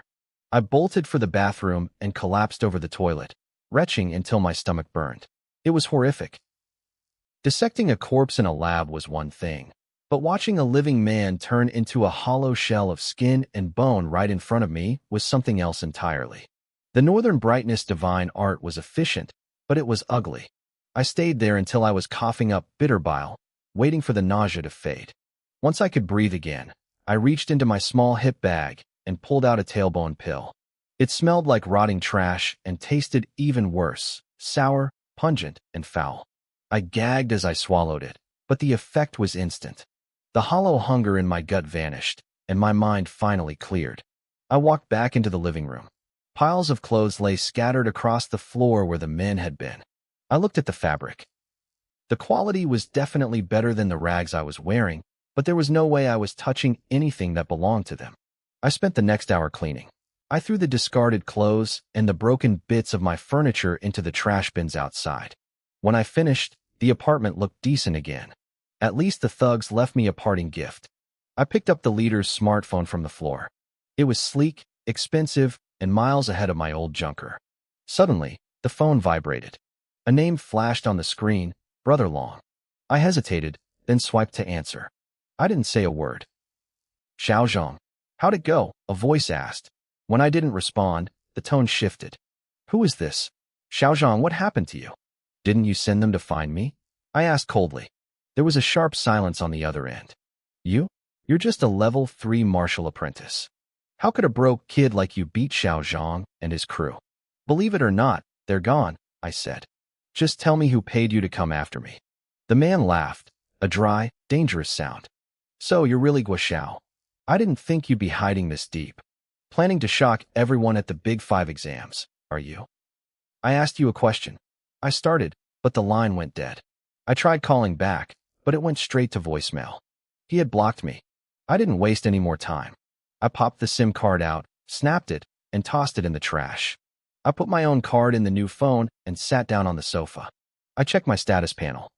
Realm, Level 6 Martial Apprentice, 1/16th, 000, Cultivation, Northern Brightness Divine Art, Max Level, Skills, Basic Body Techniques, Level 18, Basic Combat, 15/1, 000, Basic Sword, Small Success, Basic Movement, 35/1, 000, Experience Points, 32,680. My eyes widened. My experience points had skyrocketed. I also noticed my basic movement skill had jumped from 5 points to 35 points just from that brief scuffle. My instructor was right. Real combat was the fastest way to grow. I leaned back, thinking about my fight with the tusk boar earlier that day. I'd been terrified. Even though I'd died once in my past life, the sight of a monster charging at me had frozen my blood. At level 6, I should have been stronger, but the boar's raw power was insane. I was lucky to be alive. But then I looked at my experience points again. 32,806. It was still ticking up by 6 points every minute. It was a beautiful sight. I didn't hesitate. I dumped my points into my cultivation. I felt a massive surge of heat explode in my chest. My cells screamed as they devoured the energy, expanding and hardening. I felt a thin barrier in my mind snap like a piece of paper. System breakthrough. Level 7 Martial Apprentice reached. There was no bottleneck or struggle. It was smooth and instant. I wondered if it would be this easy when I tried to become a true martial artist. But the breakthrough came with a price. My stomach growled with a ferocity that made me wince. I ate another tailbone pill, but the hunger only barely subsided. I realized then that every time I broke through, my body needed massive amounts of physical energy to stabilize. The system gave me the progress, but it couldn't create matter out of thin air. Martial arts really was a rich man's game. Without money for high-grade supplements, I'd eventually starve myself to death just by leveling up. I shook the thought away. I still had 17,041 experience points left. I wasn't going to hoard them. Strength was the only thing that mattered for the exams. I focused on my basic sword technique and basic movement, pouring the remaining points into them. A flood of memories and muscle reflexes slammed into my brain. It felt like I was spending years in a training hall, swinging a blade and dodging shadows until the movements became as natural as breathing. The information for my basic sword technique and basic movement flooded into my mind. It felt like I had always known these moves. Suddenly, my consciousness shifted, just like it had back at the slaughterhouse. I was back in that mysterious space. Shadowy figures were everywhere. Some were practicing sword forms. Others were moving with impossible speed. I focused my eyes, staring hard at one of the figures practicing the sword. It was clearer than before, though still a bit blurry. There was something strangely familiar about the way it moved. The next second, my consciousness snapped back into my body. My head throbbed. I felt a wave of dizziness so intense I could barely stand. It was the mental tax for receiving so much information and entering that space.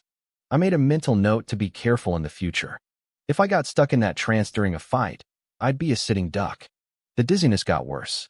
My vision blurred, and my legs felt like lead. I collapsed onto my sofa and fell into a deep, heavy sleep. When I woke up the next morning, I checked my stats immediately. I whistled. My sword technique had reached the Grandmaster level, and my movement was at small success. But seeing that I needed 100,000 points to level up my sword skill again made my jaw drop. That was a massive number. It took less than half that to level up my entire cultivation realm. I washed up in the bathroom and looked in the mirror. My hair was a mess, long and wild. I needed a haircut, but I didn't want to spend the money. I found a piece of string and tied it back into a makeshift ponytail. It looked like a ridiculous butterfly knot, but I didn't care. Actually, I'm pretty handsome, I muttered. Even in my coarse, cheap clothes, the change in hairstyle made me look sharper. More like a martial artist and less like a beggar. I grabbed my things and headed out. I needed to go to the bank. Carrying a wad of cash in this city was just asking for trouble. Guashao, a voice called out. I turned and saw my homeroom teacher, Su Qing. Standing next to her was a girl who looked about my age. Hello, Teacher Su, I said. Call me Sister Qing. She corrected me with a smile. When we're outside of school, I prefer it. Right. Sorry, teacher. She sighed and shook her head. Where are you heading? The bank, I told her honestly. I've got too much cash on me. I'm worried someone might try to rob me. The girl next to her let out a sudden snort of laughter. She looked at my ragged clothes and then at my face, clearly thinking that no thief would ever bother with someone who looked as poor as me. Su Lin. Su Qing snapped, giving the girl a stern look. So her name was Su Lin. She seemed a bit airhead. I'm sorry, sister, Su Lin whispered, realizing she'd been rude. Su Qing turned back to me, looking embarrassed. I'm sorry, Guashao. This is my younger sister, Su Lin. She didn't mean anything by it. It's fine, I said. I should get going before the bank gets crowded. Su Qing checked her watch. It was almost 9. You're right. Go get that sorted. Then head home and focus on your training. I'm expecting great things from you at the Big 5 exams. I nodded. I'll do my best. Before I could finish my sentence, Su Lin was already dragging her sister away. They seemed to be in a massive rush. I watched them go, wondering why a teacher was always so frantic. Was that your student? I heard Su Lin ask as they walked away. Yes, Su Qing replied. From his clothes, I bet he's level 3 at most, Su Lin said confidently. Around there, Su Qing sighed. He's a good kid, just from a poor family. If he had better resources, he'd be much higher. No way, Su Lin bragged. Even if he were level 9, I'd still beat him. I'm going to be the top scorer in the national exams this year. Don't be so arrogant, Su Qing warned. There are already 2 students in Class 1 who hit level 9. You know them, Yi Luo and Yi Tian. What? How are they so fast? If you spent less time playing and more time practicing, you'd be there too. I didn't hear the rest of their conversation. If I had, I would have been shocked to learn that the airhead girl was actually a level 8 martial apprentice. Getting a bank card in this world turned out to be a nightmare. I thought it would take 10 minutes, but they required iris scans and fingerprinting for all 10 fingers. When I jokingly asked if they needed my toe prints too, the clerk deadpanned and told me it was recommended if I wanted extra security. I shut up after that. By the time I left the bank, it was nearly noon. I checked my experience points, 11,526. I headed toward the North City gate of Honghai City. I had to walk because the bank fees had eaten up almost all the cash I had left. I only had about $20 to my name.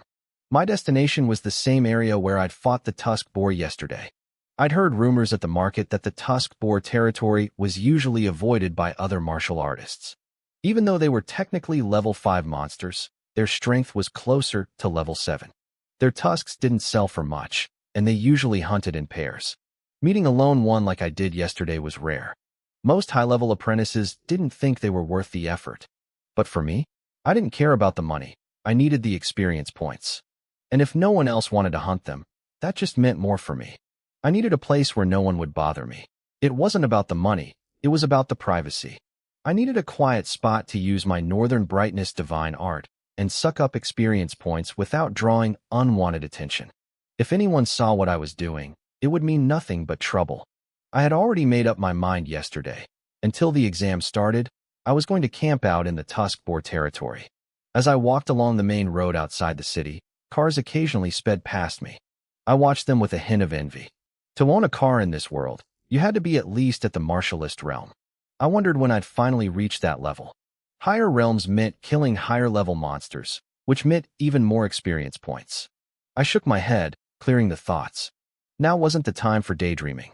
I had to take this one step at a time. My first small goal: break through to the martialist realm. I eventually found the spot. The grass that had been trampled and destroyed during my fight yesterday had already grown back.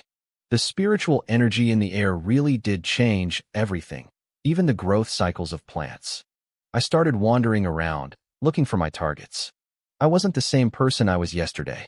My cultivation had hit the 5th level, my basic sword technique had reached Grandmaster status, and even my movement technique had improved to small success. My strength was growing by leaps and bounds every single day. I was itching for a fight to test my new limits. Speak of the devil, right ahead of me, 2 tusk boars were lounging on the ground. A sudden surge of playfulness hit me. I struck a cocky pose and shouted at them. "Hey, come over here. Come and get me." I expected them to jump up and charge.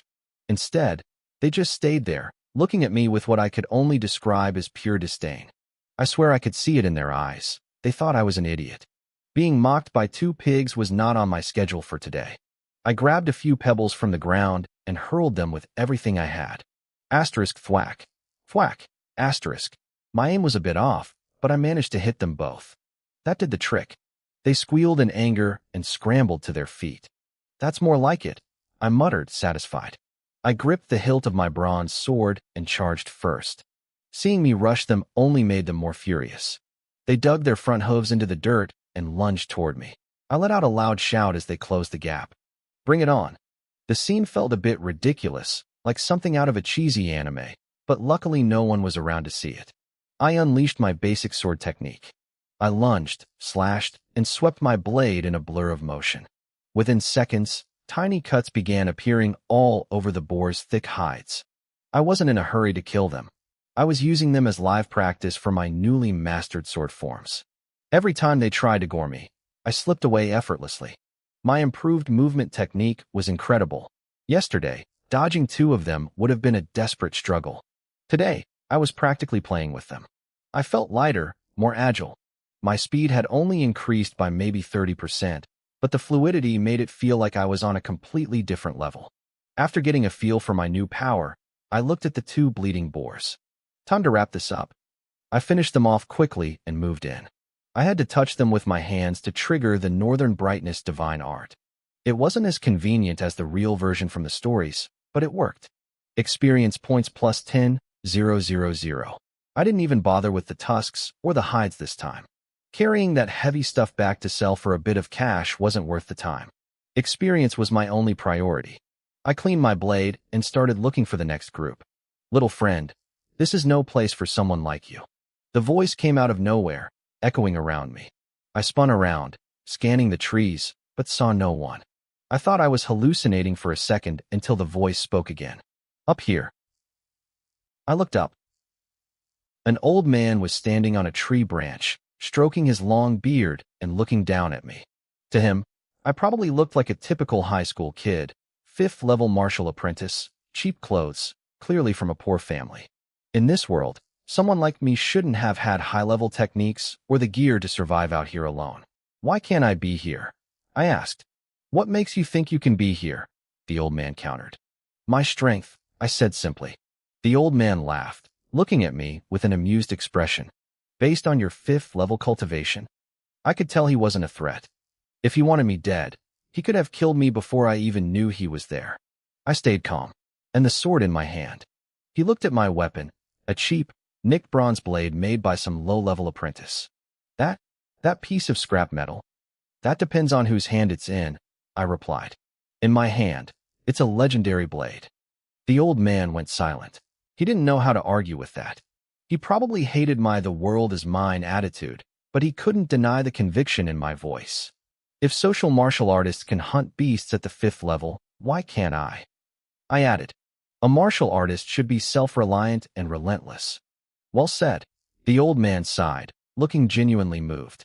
He seemed to be lost in a memory of 500 years ago when the beasts first arrived and humanity had to fight for every inch of ground.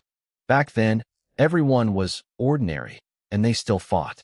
He looked at me and then seemed to drift off into deep thought. While he was reminiscing, I was secretly panicking.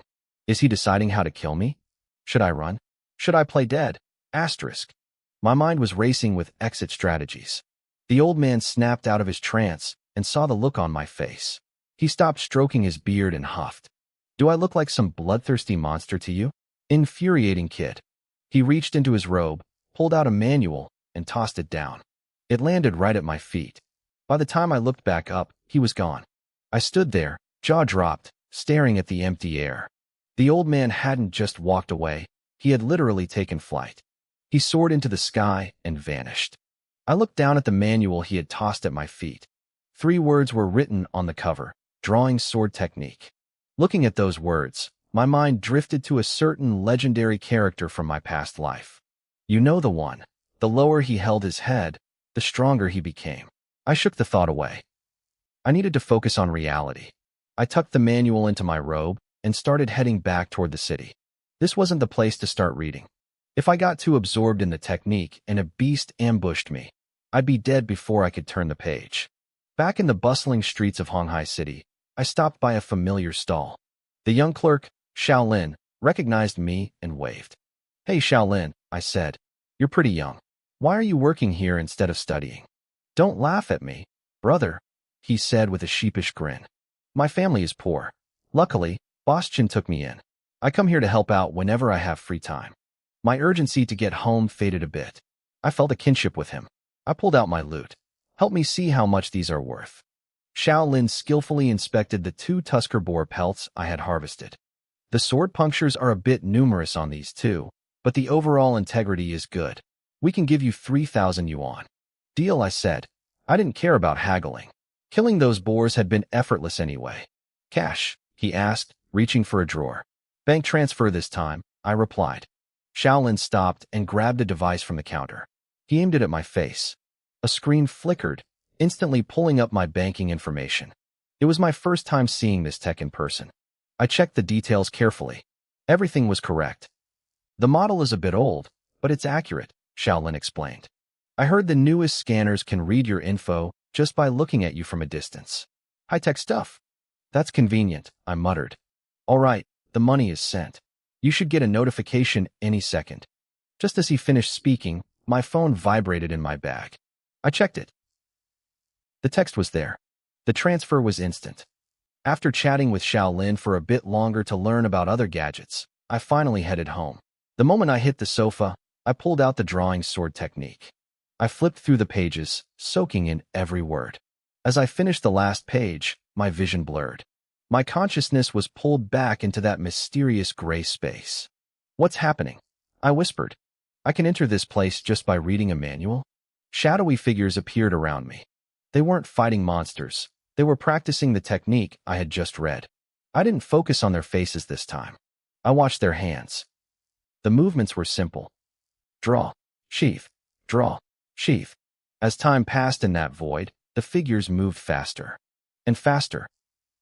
Eventually, the blade leaving the scabbard and returning to it happened in a single heartbeat. The sword was out, it struck, and it was back before the eye could even register the steel. My mind snapped back to my living room.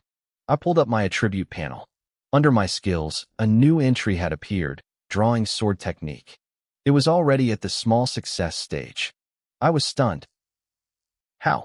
Maybe it was because my basic sword technique was already at Grandmaster level. Or maybe this technique was just inherently simple. Either way, I didn't complain. I stood up in the middle of the living room and gripped the hilt of my bronze sword. I aimed at a tiny protrusion on the wall. Shing! The small piece of the wall fell to the floor. My sword was already back in its scabbard. I hadn't even seen my own hand move. The power was one thing, but the speed? It was several times faster than before. I checked my experience points. I had 23,206 points saved up. I didn't hesitate. I dumped them all. I pushed my basic movement and drawing sword technique both to Grandmaster level. I even bumped my basic combat to small success. Whatever was left, I poured into my cultivation level. Suddenly, a massive flood of information crashed into my brain. It felt like a tidal wave hitting a brick wall. Asterisk crap. I forgot how much this hurts, asterisk I thought. My mind was dragged back into the mysterious space, but I was too exhausted to watch the shadows. My head felt like it was filled with lead. I needed to sleep. I stayed in that hazy state for what felt like forever until my consciousness finally returned to my body. I collapsed on the sofa and blacked out. When I finally opened my eyes, the clock told me 2 days had passed. I had slept for 48 hours straight. That was reckless. I groaned, rubbing my temples. I wonder if the Big Five schools have techniques to increase mental strength. I'm going to need them. I pulled up my stats one more time. Name, Wishao. Level, 7th level martial apprentice. Cultivation, Northern Brightness Divine Art, Max. Skills, drawing sword technique, Grandmaster. Basic movement, Grandmaster. Basic sword, Grandmaster. Experience, 13,440, 7 points generated per minute. I took a deep breath.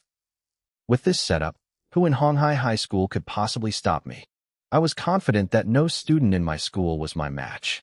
As for the rest of the city, I stayed humble. There was always a bigger fish. Later that day, I stood over the carcasses of 3 tusker boars in the wild. I hadn't even broken a sweat. I've really become this strong? I muttered. One draw of my sword had instantly killed the first boar. My only regret was that my cultivation level wasn't high enough to unleash the full range of the strike. Even though the second boar was close, it only took a superficial wound. But my movement speed? With Grandmaster level footwork, I was 60% faster than before. At the martial apprentice realm, I was the undisputed king. I didn't linger to gloat. I absorbed the experience from the 3 boars, another 15,000 points, and pushed deeper into the wilds. I knew my limits now.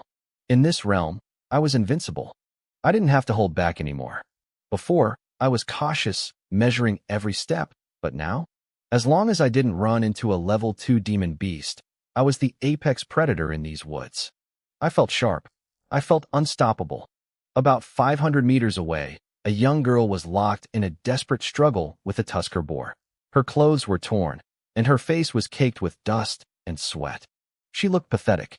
A group of people stood nearby, watching her every move. One woman, an archer, had her bow drawn and aimed straight at the beast. She was the safety net, ready to kill the boar the second the girl's life was truly in danger. "Is my dear little sister skipped breakfast?" a man in the group shouted, his voice dripping with sarcasm. "It's just a level 1, grade 5 beast. Why do you look like a drowned rat?" The girl's eyes flared with rage. She clearly wanted to drop the boar and punch him instead. "Yin Shan, knock it off," a rugged, burly man said, glancing at the girl. "That's your sister. Don't you care about her? She's at the 8th level of the martial apprentice realm," Yin Shan scoffed. "If she struggles this much against a grade 5 beast, she deserves a lecture. I'm being easy on her." The burly man, the leader of the group, watched the fight with a critical eye. It's her first time facing a demon beast. This performance is actually quite good. Before Yinshan could argue, the leader raised a hand. The fight is over. Xiao Jing, put the bow away. The archer obeyed. On the field, the Tusker boar didn't die from a wound. It collapsed from pure exhaustion. It literally couldn't move another inch.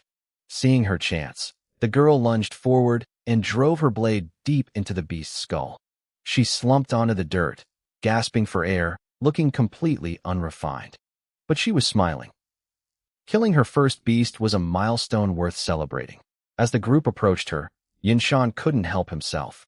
Killing a boar by making it run until its heart stops? That's a rare talent, sister. The girl, Yunxiui, just rolled her eyes. She had been fighting that thing for 2 hours. She didn't have the energy to argue. Don't listen to your brother, Xiao Jing, the archer, said as she helped her up. He was sweating bullets watching you. Shut up, Yinshan snapped. The burly leader, Old Lu, looked at Yunxiui. That's enough for today. Take tomorrow off to reflect on what you learned. We'll head out again the day after. Thanks, Uncle Lu, she chirped. Old Lu's stern face crumbled instantly. I told you, call me Big Brother Lu. I'm not that old. The group burst into laughter. After a moment, Xiao Jing supported the exhausted Yunxiui, and they began their trek back. Suddenly, Old Lu stopped. He signaled for silence. Someone's ahead, he whispered. This area was usually deserted. Finding someone out here was cause for concern. Monkey, get up there and check it out. A lean man, nicknamed Monkey, blurred into motion. He leaped 4 meters into the air, kicked off a trunk with 1 foot, and soared even higher.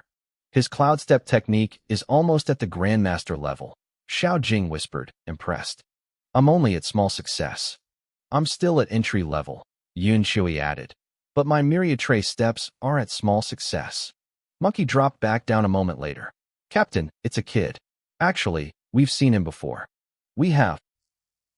Yeah, the one you said reminded you of us when we were younger. Poor kid's luck has run out, though. There are 2 Tusker boars right in front of him. Monkey hadn't noticed the pile of boar hides I was carrying, or he wouldn't have been worried about my luck. Old Lu nodded. Oh, him. Let's head over. We have to pass that way anyway. If he's in trouble, we'll lend a hand. Yunxiui frowned. A student? Out here alone. He looked about your level, Monkey recalled. And pretty poor. Might be out here looking for a way to end it all. Yinshan smirked. Probably. Yunxiui's heart raced. She knew how terrifying those boars were after her 2-hour ordeal. How could a lone student survive 2 of them? I was walking down the path when I suddenly sneezed. Is someone talking about me? I rubbed my nose and looked up. My eyes lit up. 2 Tusker boars were lounging right ahead. Talk about a payday. More experience points were literally walking toward me. I picked up a stone and kicked it with a sharp crack. It soared through the air and slammed into the lead boar's head. Both beasts scrambled up, snorting in fury. The group watching from the trees went silent. They couldn't believe what they were seeing. Is he insane? Yinshan hissed. He's not running. He's provoking them. See? Monkey whispered. I told you. He's got a death wish. Yunxiui's face went pale. She recognized me. Wait, that's my classmate. That's Guoxiao. He's only at the 3rd level of the martial apprentice realm. We have to save him. She knew me as the famous poverty student from Honghai High School. To her, seeing me smile while facing 2 boars looked like the grin of a madman who had finally lost his mind. As the class monitor, she felt a sudden surge of responsibility. She had to save me, then give me a piece of her mind for being so reckless. Xiao Jing, Old Lu barked. The archer raised her bow, but then her arms froze. I wasn't waiting for the boars to charge. I was running straight at them. At this distance, even a master archer couldn't intervene without hitting me. No. Yunxiui squeezed her eyes shut. She didn't want to see me get torn apart. Holy crap, Old Lu gasped. Are you sure he's only at the 3rd level? I didn't know I had an audience. I just thought the boars were moving too slow. As I closed the gap, my hand blurred. My fingers gripped the hilt of my bronze sword. Flash. The drawing sword technique was a silver streak in the sunlight. The first boar's throat opened before it could even grunt. I didn't stop. I pivoted, the blade rising in a clean, vertical arc. The second boar dropped instantly, its skull split. I flicked the blood off the blade and sheathed it with a satisfying click. Wait, my hand tightened on the hilt again. I sensed movement. I spun around, eyes narrowing toward the bushes where the sound had come from. Someone was there. Watching me take down those two boars so easily, the guy they called Monkey couldn't help but swear under his breath. Even the big, burly leader turned to Yunshioi with a look of pure shock. He muttered that my strength had to be at least at the 9th level of the martial apprentice realm, maybe even higher. He noticed my hand tightening on my sword hilt again as I glared toward them. "Little brother, we mean no harm," the big man shouted, raising his hands. Beside him, Xiao Jing, the archer, finally opened her eyes. She had missed the entire fight because she was too scared to watch me get gored. When she saw me standing over the dead boars, she looked dazed. "Sister Jing, did you save him?" she asked softly. "It wasn't me," Xiao Jing replied, her voice trembling. "He killed them himself." Yunshioi was stunned. She had just fought a boar herself and knew how terrifyingly difficult they were to handle. Seeing me standing there, cold and alert, she finally poked her head out from behind the group. "Guoxiao," she called out. I stared at the group, wondering if I should just abandon my kills and run. That big guy was definitely a true martial artist. Look at those muscles. I wasn't even close to that level of physique. Then, a girl stepped out from behind him and yelled my name. Who was she? I searched my memory, but nothing came up. "Who are you?" I asked. Yunshioi froze. The rest of her team turned to look at her with expressions that clearly said, "Wait, didn't you say he was your classmate?" "Class monitor," she screamed, her face turning red. "I'm your class monitor." "Impossible," I said flatly. "I remember the class monitor is Ning Shuer. I know what she looks like. She was the monitor last year. This year it's me. It's me." Yunshioi was fuming. She and Ning Shuer were the most famous school beauties at Honghai High. How could I know the other girl, but not her? We had been in the same grade for 3 years. Even if she wasn't the monitor, I should have recognized her face. I stared at her, my mind racing through my memories. Wait, holy crap, she really is my classmate. What was wrong with the original owner of this body? How could he not recognize his own classmates? She was actually pretty cute, too. Maybe he was so buried in his own poverty and low self-esteem that he just blocked everyone out. A series of emotions flashed across my face: confusion, realization, and finally, embarrassment. The group watched me like they were watching a theater performance. "Oh, monitor," I said, giving her an apologetic look. "Sorry about that. The wind was so strong just now it got in my eyes. I couldn't see you clearly." The group stared at me. Wind. There wasn't even a breeze. I was lying through my teeth and doing it with a straight face. They all wanted to complain, but they stayed quiet. I was being incredibly shameless. The big leader, Lu Heng, let out a booming laugh. "Haha, Brother Guoxiao, you're a funny guy." I recognized that voice. "Uncle, have we met before?" "It's brother." Lu Heng corrected me instantly, looking wounded. "Call me Brother Lu, or just Lu Heng. I'm only 20. I just look a bit mature. Didn't I invite you to hunt with us a couple of days ago? You turned me down." "Oh, it's you, Uncle," I said. "It's brother." "Sure thing, Uncle." Lu Heng gave up. No matter how much he corrected me, I kept calling him Uncle. He turned a fierce glare toward Yunshioi, as if warning her that if she tried calling him Uncle, she was dead. She nodded frantically, terrified. "Anyway, if there's nothing else, I'll be going," I said. "I'm busy." They didn't believe me for a second. It was obvious I just wanted to get away from them. Well, everyone except Yunshioi realized that. She was too busy being curious. "Guoxiao, wait," she asked. "What's your actual cultivation level?" The others leaned in. They were only at the 5th level of the martial apprentice realm, and their mental power wasn't strong enough to sense someone else's rank yet. Only a true martial artist with chi could do that easily. "It's no secret," I said. 7th level. 7th level? They all shouted in unison. They had seen that sword strike. It was so fast it looked like something a true martial artist would do. They couldn't believe I was only at the 7th level. "Then why did the school records say you were only at the 3rd level?" Yunshioi asked, puzzled. "I had a cold that day," I lied smoothly. "I felt weak. I only hit the strength tester with about 300 pounds of force, so they assumed I was at the 3rd level." I watched them nod, actually believing my nonsense. I felt a bit guilty. My acting was terrible. How were they falling for this? Was I too cynical, or was everyone in this world just really naive? To be fair, nobody would ever guess I had jumped 4 levels in a few days. School strength testers were basic. They didn't account for hidden potential or illness. Right? See ya.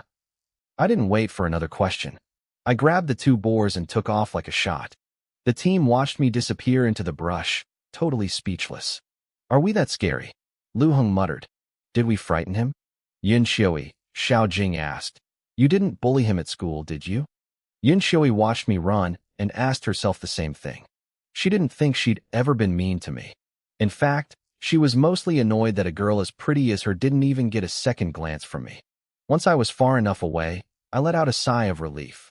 I was worried they'd try to take my prey, but I'd managed to keep my prizes. Experience points were way more important than looking at a pretty girl. I touched the boars. Experience points plus 10,000. So good, I whispered, looking at the carcasses. Then I paused. I looked left. I looked right. Which way did I come from? I had been so desperate to get away and absorb the experience that I'd just run in a random direction. I checked my phone. It was past 5 p.m. The sun was going down, and that's when the real monsters came out to play. I was officially lost. I stood there, staring at the darkening woods, but then my brain finally kicked into gear. Wait a second. No matter how far I'd run, there was no way I had left the Honghai city perimeter by more than 100 miles. As long as I was within that range, what was I actually afraid of?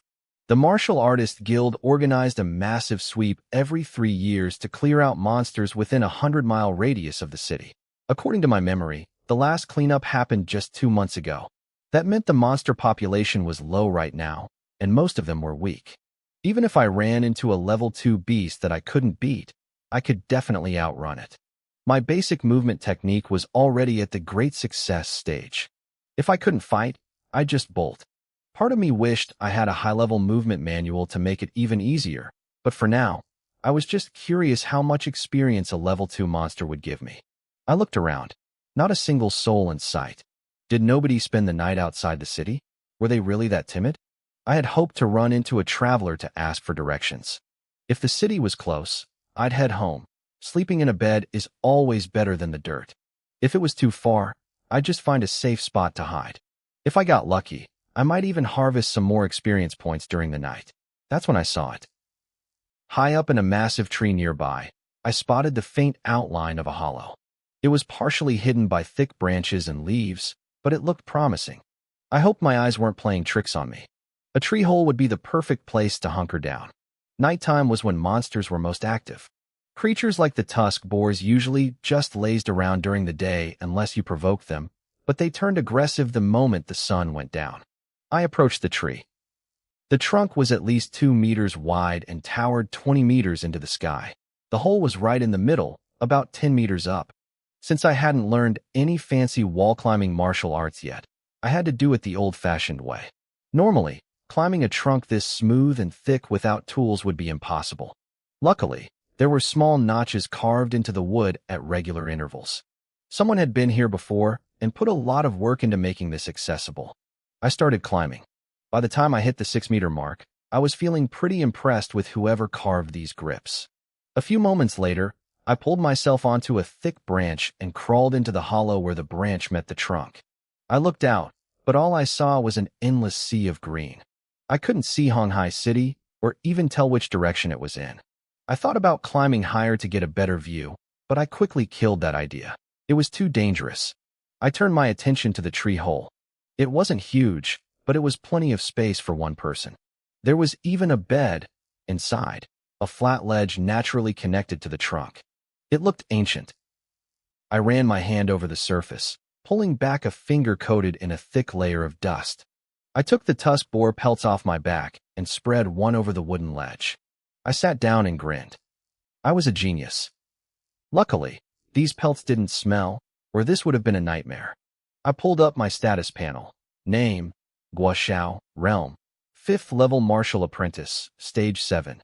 Cultivation, Northern Brightness Divine Art, Max level. Basic Physical Exercises, Entry, Martial Arts. Basic Combat, Small Success. Basic Sword Technique, Great Success. Basic Movement, Great Success. Drawing Sword Technique, Great Success. Experience Points, 40,965, gaining 7 points per minute. The points were piling up fast. Since this spot felt secure, I decided not to wait. I dumped all my saved experience into my cultivation realm. It was seamless, and I felt the energy surge through me, pushing me straight into the 8th stage of the 5th level. Immediately after the breakthrough, a wave of hunger hit me. I popped a blood-replenishing pill, and the hollow feeling in my stomach slowly faded. At this rate, the effects of my current pills would be gone by the time I hit the 9th stage. I needed more, but I was broke. If I had the cash, I'd head straight to the guild to stock up. I checked the math. I still needed 52,816 points for the next jump. I couldn't help but sigh. A few days ago, I was stuck at the 3rd stage. Now I was at the 8th. It felt like a dream. I stood at the edge of the tree hole, looking up at the sky. "Mom, Dad, can you see me?" I whispered. I wasn't sure if I was talking to my parents from my past life or this one. Maybe both. I'm actually making something of myself. The night sky was stunning. Without city lights, the stars seemed to swirl around me in a brilliant, colorful display. It was a view I never could have seen back on Earth. Suddenly, the silence broke. Oh, whoa. The sound of snapping branches and monster cries echoed through the woods. The forest had come alive. Using the moonlight, I peered down at the base of the tree. A bee-wolf was facing off against a tusk boar. A bee-wolf was only a level 1, stage 6 monster, way weaker than its cousin, the mad bee-wolf, but it was still a predator. The wolf was only 1 stage higher than the boar, but the fight wasn't even close. The wolf lunged, sinking its teeth into the boar's neck. The boar thrashed for a few seconds before going limp, letting out one final, angry squeal. The bee-wolf didn't waste a second. It started tearing into the carcass, clearly starving. It was so focused on its meal that it didn't even notice me watching from above. "There's my chance," I whispered. I slowly drew my bronze sword. I lined up my shot and took a breath. Then I jumped. A 10-meter drop was nothing for a 5th-level martial artist, let alone someone at the 8th stage. The bee-wolf felt the shift in the air. It looked up, meat still hanging from its jaws, but it was too late. My blade pierced straight through its skull before it could even flinch. It died with a look of pure satisfaction still on its face, never knowing what hit it. The wolf died with a look of pure confusion on its face. It hadn't felt a thing. I let out a soft breath, my heart hammering against my ribs. I had actually done it. I reached down to pull my bronze sword out of the bee-wolf's skull, but I froze. The forest wasn't silent anymore. Oh, whoa! The air filled with the sounds of snapping brush and high-pitched squeals. It was coming from every direction. I listened closely. Most of the cries were deep and guttural, tusk boars. A lot of them. Something felt wrong. The hair on the back of my neck stood up, and a voice in my head screamed at me to move. I didn't hesitate. As I jerked my sword free, I triggered the Northern Brightness Divine Art. Experience points plus 565. I looked at the 2 carcasses on the ground, feeling a pang of regret for leaving all that potential energy behind. But the sounds were getting closer. I scrambled back up the tree, digging my fingers into the grooves of the bark. I barely reached the high branches when a massive pack of tusk boars burst into the clearing. They gathered around the fallen boar, letting out mournful, angry cries that shook the leaves around me. I stayed perfectly still, hidden by the thick foliage. Even if they looked up, they couldn't climb this high. They stared at the dead bee-wolf with pure hatred. Its teeth marks were all over their fallen kin. They didn't even notice me watching from above. I felt a sharp pain in my chest, but it wasn't an injury. It was heartbreak. There were millions of potential experience points down there, and I was stuck in a tree. Suddenly, the clearing went quiet. I leaned out slightly, my breath hitching. The tusk boars weren't alone anymore. A pack of bee-wolves had emerged from the shadows. The 2 groups stared each other down, the tension thick enough to cut with a blade. It was a standoff. A total war between species. They didn't wait long. With a collective roar, the 2 packs collided. It was a bloodbath. The bee-wolves were higher level, but the tusk boars had the numbers. It was a boar-see tactic, and it was working. I watched, mesmerized, my fear replaced by greed. Every time a beast fell, I saw a pile of gold coins and experience points. If I could just scavenge the leftovers when this was over, I'd be rich. Other predators in the forest heard the commotion and wisely steered clear. The sun began to peek over the horizon, casting long shadows through the trees. Down below, the sounds of slaughter finally faded. "Here we go," I whispered. I looked down, expecting a field of corpses. My jaw dropped. "Hey, don't take it all. Leave some for me." The survivors were retreating, but they weren't going empty-handed. Every single wolf and boar was dragging a carcass away, friend or foe, they didn't care. They were clearing the buffet. I waited until the last tail disappeared into the brush and the woods went silent. I dropped from the tree, landing heavily. I immediately scuffed the dirt with my boots to hide my footprints. I'd read enough novels to know that leaving tracks was a rookie mistake. I looked around the clearing and groaned.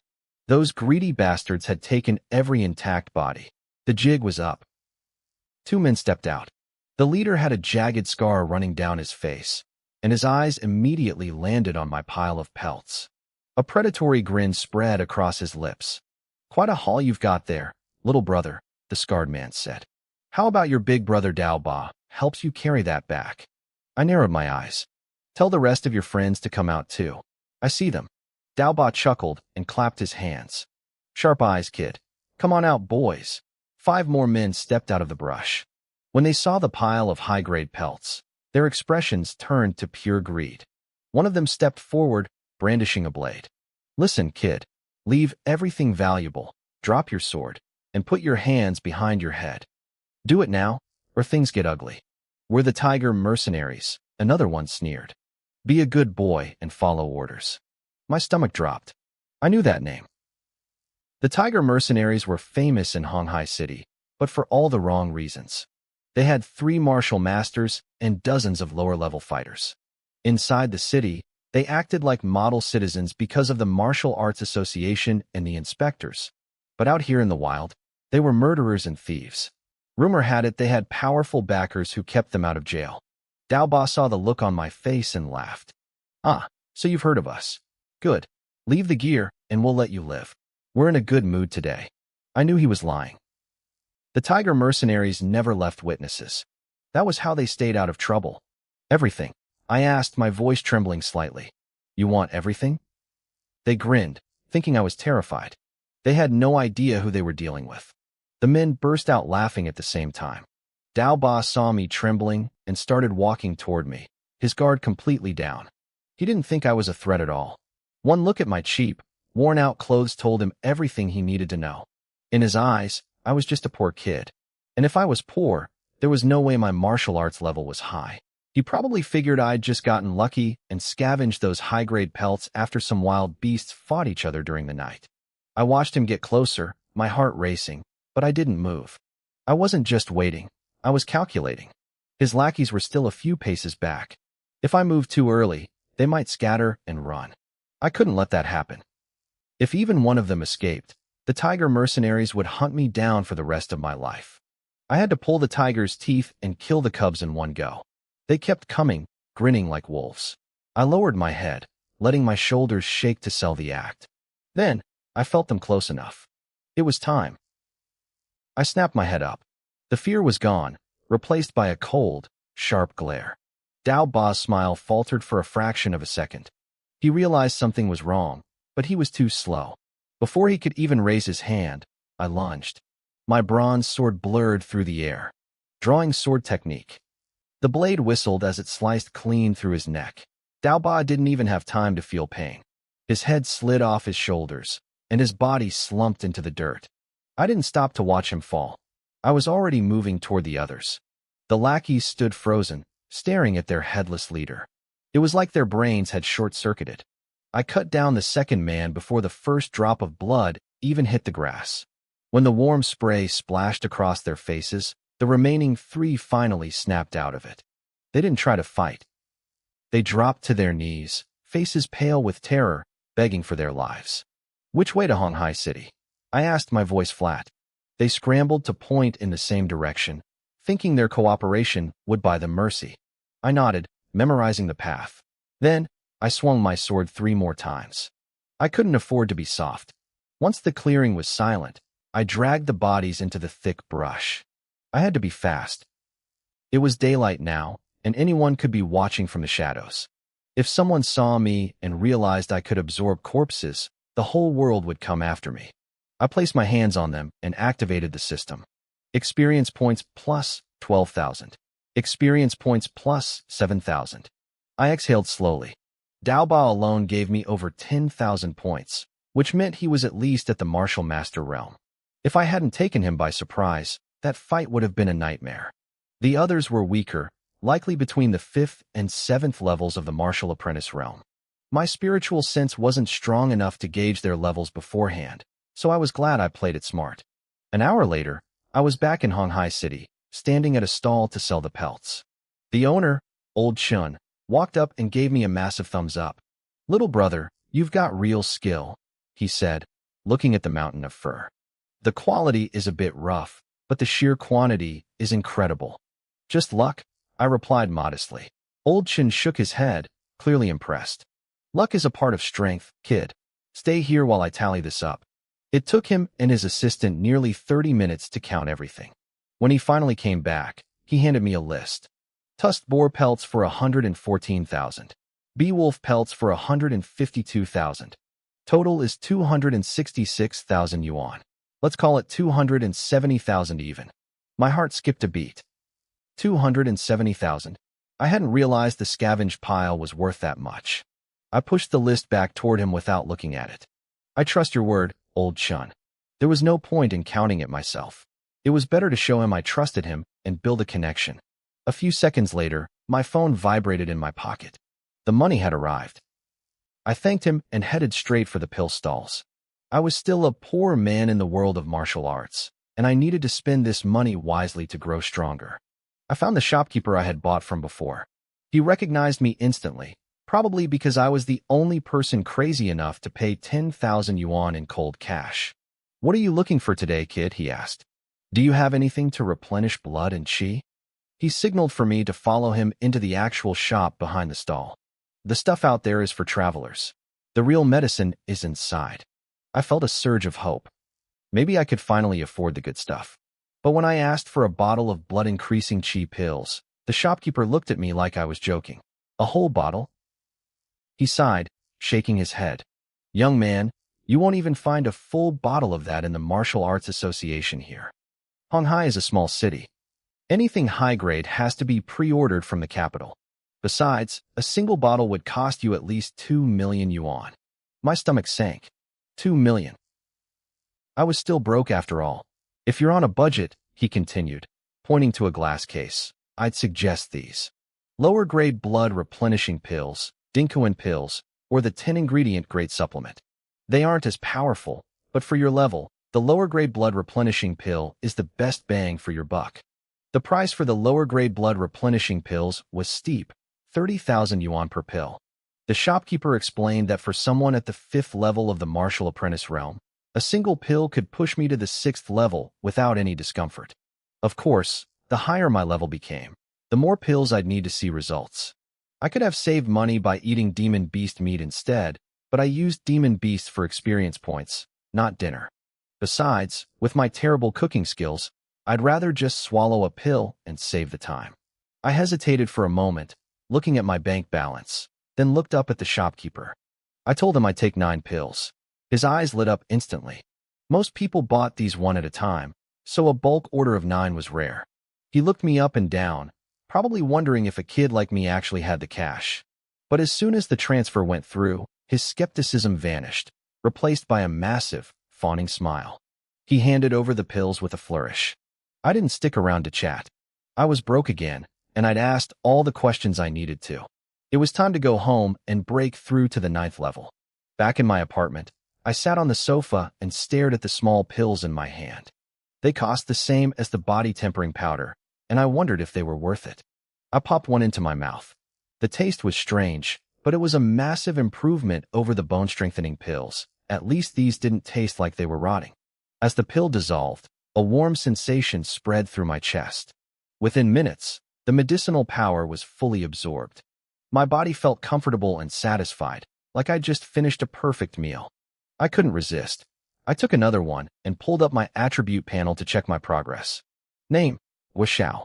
Realm: 5th level martial apprentice, 111,846/400. Cultivation, Northern Brightness Divine Art. Skills, Basic Gymnastics, Entry Level. Basic Combat, Small Success. Basic Sword Technique, Great Success. Basic Movement, Great Success. And Sword Drawing Technique, Great Success. Current Experience Points, 134,527. At the 8th level, I was gaining 8 experience points every minute automatically. I'd been so busy all day that I hadn't checked the total. I expected maybe 80 or 90,000, but seeing over 130,000 was a beautiful surprise. I thought back to the wind wolves and fang boars from the night before. Those beasts were practically saints for giving me this much progress. I shook the thought away and focused. It was time to level up. I poured my experience points into my realm, and that familiar, mysterious power flooded my veins. When the energy stopped surging, I was at the peak of the 8th level. A moment later, I felt the internal barrier shatter. I had officially reached the 9th level of the martial apprentice realm. Immediately, a wave of intense hunger hit me. I reached into my bag, grabbed 2 more blood-replenishing pills, and swallowed them whole. The hunger vanished instantly. These pills were effective, but I'd already burned through 4 of them.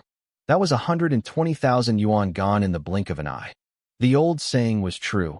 Literature is for the poor, but martial arts is for the rich. Meanwhile, across the city, Yun Shui was moping around her house. Her brother, Yun Shan, noticed her slumped on the couch. Their father, Yun Shan Sr., asked what was wrong, and Yun Shan explained that she'd been humbled by a classmate. Her father actually looked relieved. His daughter had always been too arrogant, thinking no one besides the elite heirs of the big families was worth her time. Yun Shui sighed and told them about the trip to the outskirts. She mentioned killing a fanged boar, though she left out the part where she had to exhaust the beast to death because it was too embarrassing. Her mother hovered over her, checking for injuries, but her father wanted to know why she felt so defeated if she'd actually managed to kill. Yun Shan let the secret out. He told their father that on the way back, they ran into a classmate of hers. With just 2 casual arrows, that boy had dropped 2 fanged boars like it was nothing. Their father laughed, telling Shui that once she mastered her power at the 8th level, she could do the same. But then Yun Shan dropped the real bombshell. The boy claimed to be only at the 7th level, though he suspected the kid was hiding his true strength and was likely an 8th level like her. Shui's father nodded, impressed that a student knew how to hide his trump cards. But Shui was still frustrated. She felt weak, and more than that, she couldn't stop thinking about the way Guo Xiao had looked at her. She was a beautiful girl, but he had looked at her like she was just some random person on the street. It stung. She begged her father to teach her advanced martial arts, but he refused, telling her to focus on her exams and master her small success in basic sword technique first. While they talked, in a heavily guarded study across town, a burly man stared at his butler in disbelief. This was the head of the Lin family. He couldn't wrap his head around the report he'd just received. That kid, Guo Xiao, had somehow reached the 7th level right under their noses. Given the boy's miserable living conditions, he shouldn't have been able to get past the 5th level. The butler confirmed the news, his face pale. The intelligence was solid. Guo Xiao was no longer the weakling they thought he was. My butler stood before me, his face grim. He wasn't the type to exaggerate. If he said his sources were solid, then the news was true. I sat in silence, processing the reality that Guo Xiao had reached the 7th level right under my nose. Based on his miserable life, he shouldn't have been able to cross the 5th level. If anything, he was likely hiding even more strength. Those thugs are useless, I growled, slamming my hand onto the desk. They can't even keep tabs on one kid. The boy is deeper than he looks, sir, the butler replied, sensing my fury. He leaned in and made a sharp, cutting motion across his throat. Shall I handle it? Permanently. I tapped my fingers on the desk, thinking. The Tiger Squad and Yun Shan went to the desolate city. They took most of our elite combat power with them. Is there anyone left? I'll check, sir, he said. If you find someone, I added, don't kill him yet. Just break his arms and legs and bring him to me. I wasn't sure why I wanted him alive, but I wasn't ready to let him die just yet. The butler nodded and left the room. I leaned back, muttering to myself. Scar was a complete waste of space, getting ambushed by a mere martial apprentice. Meanwhile, in a dark corner of the city, a man known as Fourth Brother sat with his crew. One of his lackeys looked at him nervously. "Fourth Brother, should we report this to the boss?" "How?" Fourth Brother snapped. "They're in the desolate city. We can't reach them." Suddenly, his phone started ringing to a pop song. He signaled for silence and answered. "Steward Sue, what brings you to my door today?" "Little Four." The butler's voice came through the line. "How many people do you have at the martial artist realm right now?" "Two," Fourth Brother answered. "The strongest is at the 5th stage." "That's enough. I'm sending you a photo. If you can, break all 4 of his limbs and bring him in. Consider it done." Fourth Brother hung up and looked at the young lackey beside him. He'd put the call on speaker, so the kid had heard everything. A moment later, the phone buzzed with the photo. Fourth Brother held it up. "Take a look. You're a martial artist now, so it's time you start handling real business." The lackey, Xiao-san, squinted at the screen. "Wait, I know this guy." "You do?" "Fourth Brother, this is the kid who killed Scar and the others." Fourth Brother's eyes widened. "Are you sure? He looks younger in this photo." "I'm positive. I just didn't recognize him at first glance because he's dressed differently." Fourth Brother chuckled darkly. "What a coincidence. How many people did this kid piss off? He even offended Steward Sue." "Who exactly is Steward Sue?" Xiao-san asked. Fourth Brother shook his head. "To be honest, I don't know. Nobody in the mercenary group knows his true identity. But listen to me, Xiao-san, it doesn't matter how much noise we make. As long as there's no direct evidence linking us to the crime, Steward Sue can protect us from anything." Xiao-san looked stunned. If a mere butler had that much power, the master behind him had to be godlike. "Tell the boys to keep their eyes peeled," Fourth Brother ordered. "We move together. I don't want any surprises." While they were plotting my downfall, I was miles away, deep in the forest outside the city. I had just reached the 9th level of the martial apprentice realm, and I couldn't wait to test my strength. The night belonged to the beasts. Most humans stayed behind the safety lines, but I was different. I moved through the trees, absorbing experience points like a vacuum. Every time a beast lunged at me, my sword found its mark. Experience plus 7,000. Experience plus 6,500. I sliced through a group of small green snakes and scoffed. Whoever named them had a sick sense of humor. These things were 6 meters long and as thick as a tree trunk. Ever since the spiritual chi recovery, everything had evolved. Even ants were the size of dogs now, though they were still the weakest tier. I glanced at my status panel. Name, Washao. Realm, 9th level martial apprentice, 1/100th, 000. Cultivation, Northern Brightness Divine Art, max level. Skills, Basic Sword Technique, great success. Basic Movement, great success. Sword Drawing, great success. Experience points, 124,111. My passive cultivation was giving me 9 points every minute. I had enough experience to break through to the martial artist realm right now, but I didn't have a safe place to meditate. I was outside the south gate, which was much more dangerous than the north. I'd already killed several beasts just getting this far. Crack, I froze. I looked around, scanning the shadows, but saw nothing. I figured I had just stepped on a dry branch. I didn't notice the tiny chip that had formed on the edge of my bronze sword. I sheathed it, gathered the furs from my kills, and kept moving. The sounds of hissing and croaking grew louder. I dropped my loot and climbed a thick tree to get a better vantage point. When I reached the top and looked through the leaves, I nearly cursed out loud. About 50 meters away, in a clearing, a massive swarm of small green snakes was facing off against a group of giant, toad-like creatures. It looked like a total war was about to break out, just like the wolves and boars from the night before. There had to be at least 100 of them. Most people would be terrified to stumble onto a battlefield like this. But as I watched them, a grin spread across my face. To me, this wasn't a danger, it was a gold mine. I didn't feel any fear. Instead, I was buzzing with excitement. To most, a battlefield like this was a nightmare, but to me, it was a gold mine. It meant my experience points were about to skyrocket.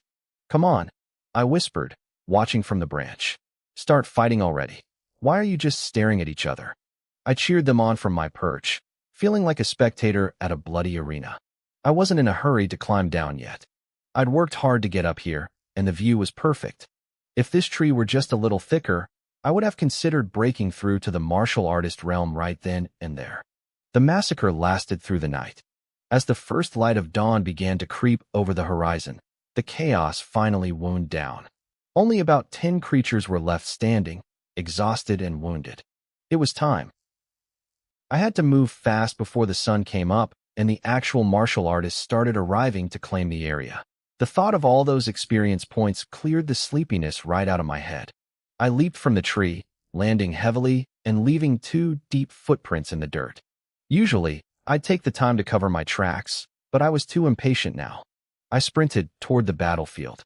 Before the survivors even realized I was there, my blade flashed. One of the green snakes went limp instantly. Asterisk croak. Hiss. Asterisk the remaining beasts froze. Their internal war ended the second a human appeared. They might have been killing each other a second ago, but now, they were united by a common hatred. They charged at me as one. It didn't matter. I was at a higher realm than any of them, and they had spent the whole night fighting. They were at less than 30% of their peak strength. Even if there had been twice as many, they were just a disorganized mob to me. I moved through them like a whirlwind, my sword cutting through scales and flesh until the last one fell. Ping! A sharp, metallic snap echoed through the clearing. I looked down at my hand. My bronze sword, which had already been chipped, finally gave out. It snapped clean in two, as if hit by an invisible force. Cheap quality, I muttered, shaking my head. If the salesgirl who sold me this weapon heard me, she probably would have tried to kill me herself. These bronze swords were meant for beginners to practice forms, not for slaughtering dozens of first-level beasts. Their hides and bones grew tougher as they leveled up, and the fact that this blade had lasted this long was a testament to the blacksmith's skill. I'd actually gotten more than my money's worth, but all I could think about was the $3,000 I'd just watched snap in half. I sighed and shoved the broken hilt back into its sheath. I didn't have time to mourn a piece of metal. I got to work absorbing the experience points before the world woke up. By the time I made it back into the city, I couldn't stop grinning. People on the street stared as I walked by, lugging a massive roll of furs and hides on my back. I looked like a walking mountain of loot. Most of them watched me with pure envy. Even if the quality of the furs was poor, a haul that size was worth a fortune to an average person. Nobody tried to rob me, though. The city had strict laws, and anyone caught fighting would be locked away for years. Of course, outside the city gates, it would have been a different story. I noticed a few martial artists in the crowd looking at me with greedy eyes, but I didn't care. I was too happy. My experience points had reached a staggering 580,000. I couldn't hide the joy on my face if I tried. To the onlookers, I just looked like a kid who knew he was about to get rich. Brother Guashao? Guashao. Someone was calling my name. I was so deep in my own head, surrounded by the noise of the morning market, that I almost missed it. I turned around and saw a familiar face. Boss Chun, what are you doing here? Chenwei saw my confused look and laughed. I sent people to the North Gate Market to collect materials, but my actual business is right around the corner. He pointed down the street with a look of immense pride. Look, right there. I followed his finger. A large shop sat on the corner, Shinji Apparel. It had a classic, traditional look, guarded by 2 imposing stone lions at the entrance. It looked peaceful, professional, and very expensive. Old Shun, you've got some serious skill, I said, impressed. You didn't get a shop in a location like this without some serious backing. I'm just a minority shareholder, he said, waving it off, though he still looked pleased. The big boss doesn't like managing things. Anyway, come inside. Sit for a bit. And maybe. He glanced at the massive roll of fur on my back. I knew exactly what he wanted. I laughed. Talk about perfect timing. I was just looking for a place to sell these. That's great to hear. I'll make sure you get a price that makes you happy. Come on, let's get inside. It's too cold to stand out here. Chenwei's face lit up. He led me inside and immediately waved over an employee. Xiao Wang, take these and tally them up. Give him the highest possible rate. Yes, boss, the young man said. He turned to me with a respectful bow. Sir, if you please. I handed over the heavy bundle. Thanks for the help. No trouble at all. Please wait a moment. He carried the furs into a side room used for appraisals. Brother Guoxiao, Chen Wei said, gesturing to the racks of clothing and gear surrounding us. While we wait, see if there's anything you need. Me? I don't think I need much, I replied. Don't be like that, Chen said, walking over to a display. Once you have money, you need to dress the part. Look at this armor. He pulled down a set of light plating. It looks heavy, but thanks to a special process, it's barely heavier than what you're wearing right now. I took it from him and weighed it in my hands. He was right. It was surprisingly light. I looked at it with newfound curiosity, wondering how they even manufactured something like this. Chen Wei smiled, seeing my interest. The best part isn't the weight, he whispered. It's what it can stop. This armor is special, Chen Wei continued, his voice full of pride. Any demonic beast below level 2 won't be able to leave a scratch on you. I raised an eyebrow. That impressive? Absolutely. Frontline fighters and mercenary squads wear this exact style to soak up damage. If you don't like the look, I have others. We have styles modeled after the Qin, Shang, and Han dynasties. And if none of those work, we even offer private custom tailoring. Boss Qin was a smooth talker. He was making a very convincing case that I needed an upgrade. I looked down at my worn-out clothes. Do you have anything in the style I'm wearing now? We do, he nodded quickly. We carry 3 grades, high, medium, and low. What are you looking for? What's the difference? I asked. High grade uses premium furs. It can negate about 50% of the damage from a level 2 beast. Mid-grade is around 30%, and low grade is 10. I felt my heart skip a beat. Absorbing half the impact from a level 2 beast was incredible. That could be the difference between a broken rib and a minor bruise. Is it expensive? I asked, already bracing my wallet. If the price was insane, I'd have to settle for the mid-grade. Not at all, Chen said.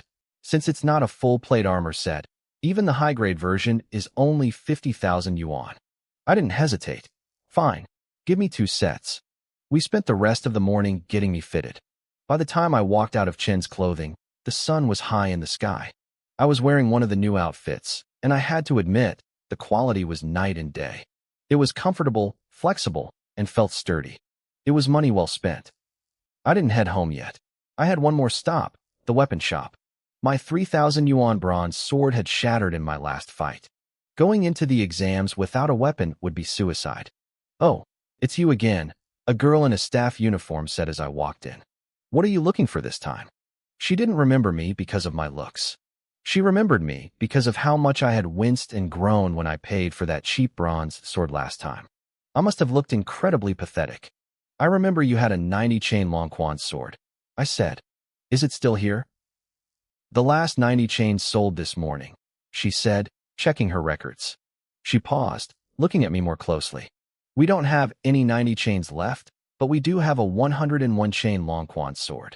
It's much more expensive, though. 40,000 yuan. The 90 chain was only 20,000. My eyes widened. That much of a jump? Yes, sir, she explained. Once a weapon hits 100 chains, it's classified as a sharp tool. The quality is on a completely different level from ordinary tools. I listened intently. I knew the basics, but she was filling in the gaps. Anything under 100 chains was an ordinary tool. From 100 to 499, they were sharp tools. Anything that broke the 500 mark was a treasure tool. What's above treasure tools? I asked. She didn't answer, probably figuring a high school student didn't need to know.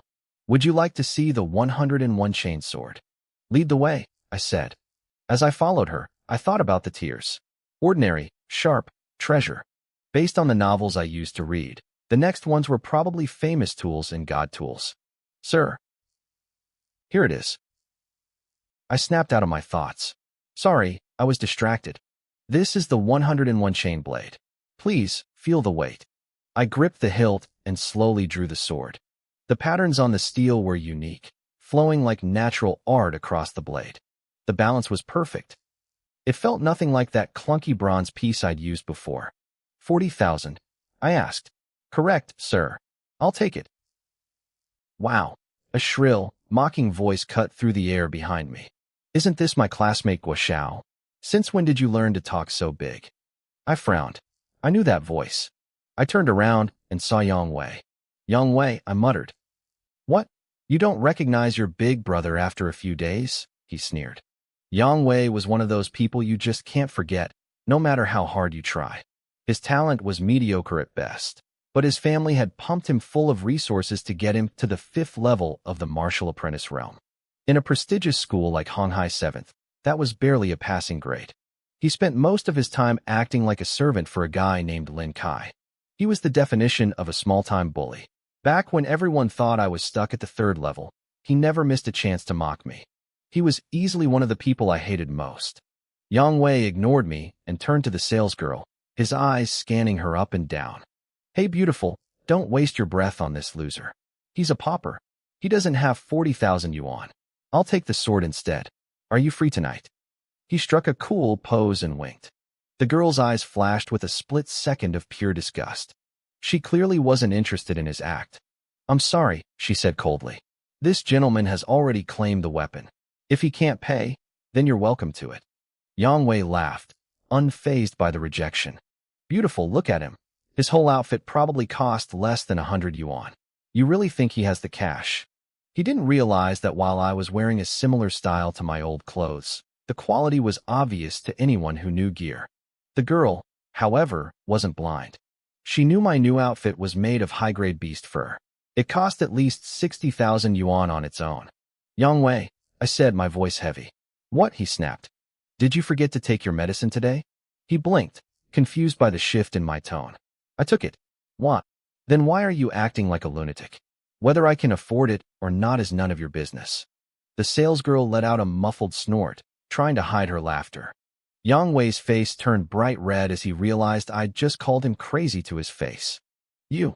He sputtered, unable to find a comeback. Fine. I'll stay right here and watch you fail to pay. I want to see the look on your face when the card declines. He marched over to the counter to wait for the show. What a moron, I muttered. Your classmate really isn't the brightest, the girl agreed, nodding. I'm Nangong Jing, by the way. I'm a freshman at the Capital 5 Weapons Academy. Guoxiao? Honghai 7th, Class 5, I replied. The Capital 5 has a specific weapons academy. They have many, she explained. Alchemy, weapons, research, martial arts. They all teach different disciplines. You'll see for yourself once you get in. She didn't elaborate further. Let's settle the bill. We walked to the counter.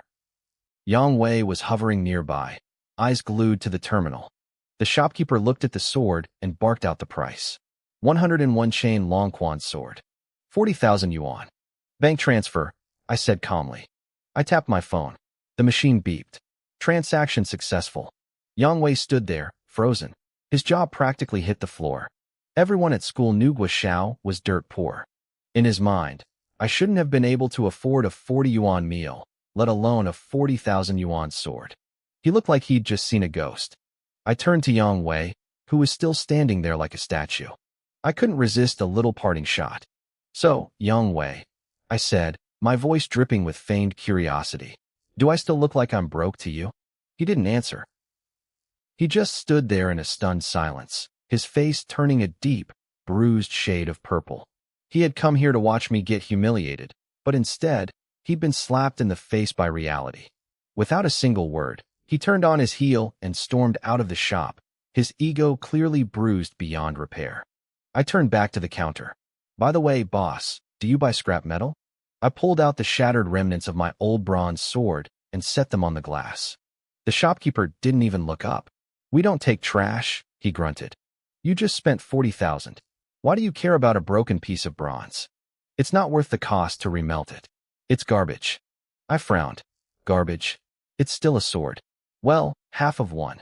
Nangong Jing watched me with a look of pure disbelief, as if she couldn't reconcile my 40,000 yuan purchase with my current stinginess. If that Longquan sword breaks, you might get some scrap value for it, she said, a hint of a smile tugging at her lips. But that bronze thing? Just toss it. The boss nodded without looking up. Listen to her. It's junk, I sighed, feeling a bit disappointed. I'd carried the broken pieces all this way hoping to claw back a few bucks. I tossed the shards into a nearby trash can and walked out of the store empty-handed, save for my new weapon. Once I was gone, the shopkeeper finally raised his head. His bored expression was gone, replaced by a sharp, calculating intensity. Miss, he said to Nangong Jing. That boy, he feels dangerous. If you don't know his background, I suggest you keep your distance. Nangong Jing blinked in surprise. Dangerous? Old Mo, you're overthinking it. He's at the 9th level of the apprentice realm at best. I'm already a 3rd level martial artist. If we actually fought, I wouldn't be afraid of him. My instincts tell me otherwise, Old Mo insisted. He used to be a powerful expert in the martial forest realm before a severe injury dropped his cultivation. Even with his powers faded, his intuition was sharper than most. I can't explain it, but when he gripped that sword, I felt a chill I haven't felt in years. Nangong Jing went quiet. She respected Old Mo's history. If a man who almost reached the martial king realm said someone was dangerous, you listened. I understand, she said softly. But we're in the city. How much trouble can a high schooler really be? She had no idea that Old Mo was currently reeling from the encounter. Even at his lowered level, he shouldn't have felt intimidated by a student. Yet, for a split second, his heart had tightened with genuine fear. Meanwhile, I was back at my apartment, completely unaware of the dangerous reputation I was building. I pulled up my system interface. My experience points had reached a staggering 591,392. Thanks to the Northern Brightness Divine Art, I was gaining 9 points every single minute. It felt like I'd hit the lottery. It was time to level up. I focused on my cultivation, and the numbers began to plummet. They didn't stop until they hit 491,393. Exactly 99,999 points had been consumed. Suddenly, a surge of mysterious energy erupted within my chest. It was slow at first, then steady, pushing my strength through the 9th level. Early, middle, late, and finally, peak. 2 hours passed. I thought the process was over, but then my mind went completely blank. My consciousness felt like it was floating out of my body. Where am I? I found myself in a strange, ethereal space. Tiny, shimmering white dots of light were floating everywhere. Is this spiritual chi? I realized that humans probably breathe this in every day to survive, but we're usually blind to it. In this meditative state, I could see every single grain of energy. There was just one problem. I didn't have a manual for absorbing chi. The basic gymnastics I learned at school were only for tempering the physical body, not for drawing in energy. Hey, little lights, I whispered in my mind. Come to Big Brother. Come on, babies, over here. I tried every cheesy line I could think of, but the lights just drifted aimlessly. I felt like a total creep talking to the air. Just as I was about to give up, one tiny speck of light seemed moved by my persistence. It drifted toward me and merged into my skin. The sensation was incredible. It felt better than any high-grade pill I'd ever taken. Suddenly, that first speck acted like a guide. The rest of the spiritual chi began to swarm toward me, pouring into my pores. I started shaking on the sofa. It was pure ecstasy. Every cell in my body was screaming with joy, devouring the energy like a man dying of thirst.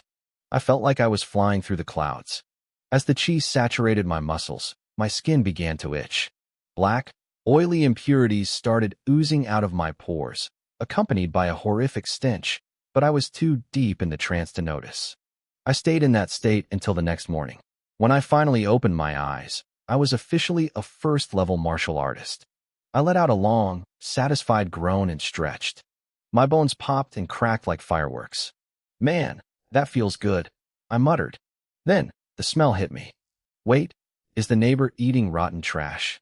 I looked down at my arms. They were covered in a thick, black, sticky sludge.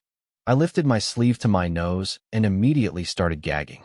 Oh God, is this from me? The joy of breaking through vanished instantly.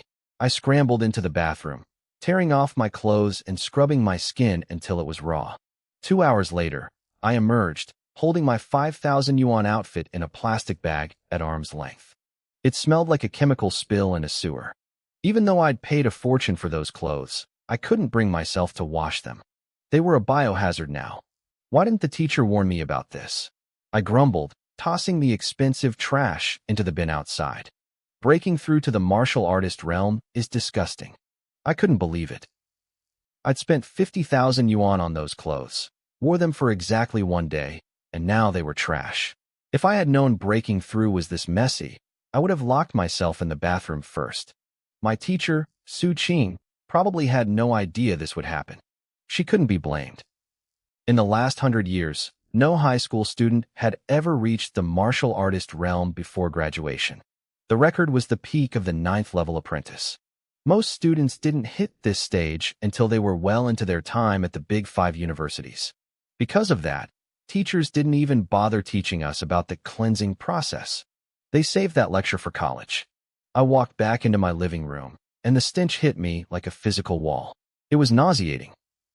My sofa was covered in the black sludge I'd leaked overnight. I spent the next hour scrubbing the fabric, gagging the entire time. If the stains hadn't come out, I would have had to throw the whole sofa away. By the time I finished, I was exhausted. Being a housewife must be the hardest job on earth. I only cleaned one piece of furniture, and I felt like I'd been fighting monsters in the wild for 3 days straight. I slumped down on the clean side of the sofa and pulled out my last 4 low-grade blood-replenishing pills. I swallowed them all at once. Usually, that would make me feel stuffed with energy, but this time, nothing. It wasn't enough. Now that I was a martial artist, my body needed way more fuel. Thankfully, my Northern Brightness divine art was still pulling chi from the air, but it was clear that being a martial artist was going to be an expensive hobby. I checked my bank balance. I had about 300,000 yuan left after buying my gear. It sounded like a lot, but in this world, that wouldn't even buy one high-quality pill. I sighed, trying not to stress. At least I had my system. If I didn't have the Northern Brightness divine art, I'd be broke and starving just trying to keep up with my cultivation. I called up my status panel to see where I stood. Name asterisk Guashao. Realm asterisk first level martial artist. Cannot upgrade. Cultivation asterisk Northern Brightness divine art. Max level. Martial arts asterisk basic sword technique. Great success. Basic movement. Great success. Drawing sword tech. Great success. Experience points asterisk 493,673. I froze. I rubbed my eyes and looked again. Right next to my realm, it clearly said, cannot upgrade. What is this? I muttered. Is it because I don't have a martial artist level cultivation technique? That had to be it. In the open market, you couldn't even buy a basic tier technique for my current level. They were strictly controlled. To get one, you either had to sign a soul-binding contract with a massive corporation, spend a year doing dangerous missions for the Martial Artist Guild, or get into the Big Five.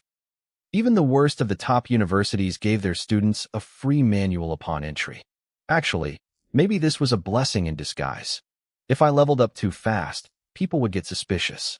How would I explain reaching the 2nd or 3rd level of a martial artist without a manual?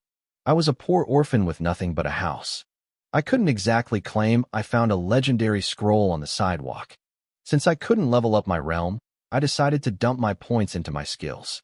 I had nearly 500,000 experience points, and I wasn't about to let them sit there. I looked at my basic sword technique. It was time to push it to perfection. I was careful, though. I didn't dare upgrade everything at once. The mental strain of going from small success to great success had been brutal. I tapped the button for the sword technique and braced myself. My brain suddenly felt like it was being stuffed with hot lead.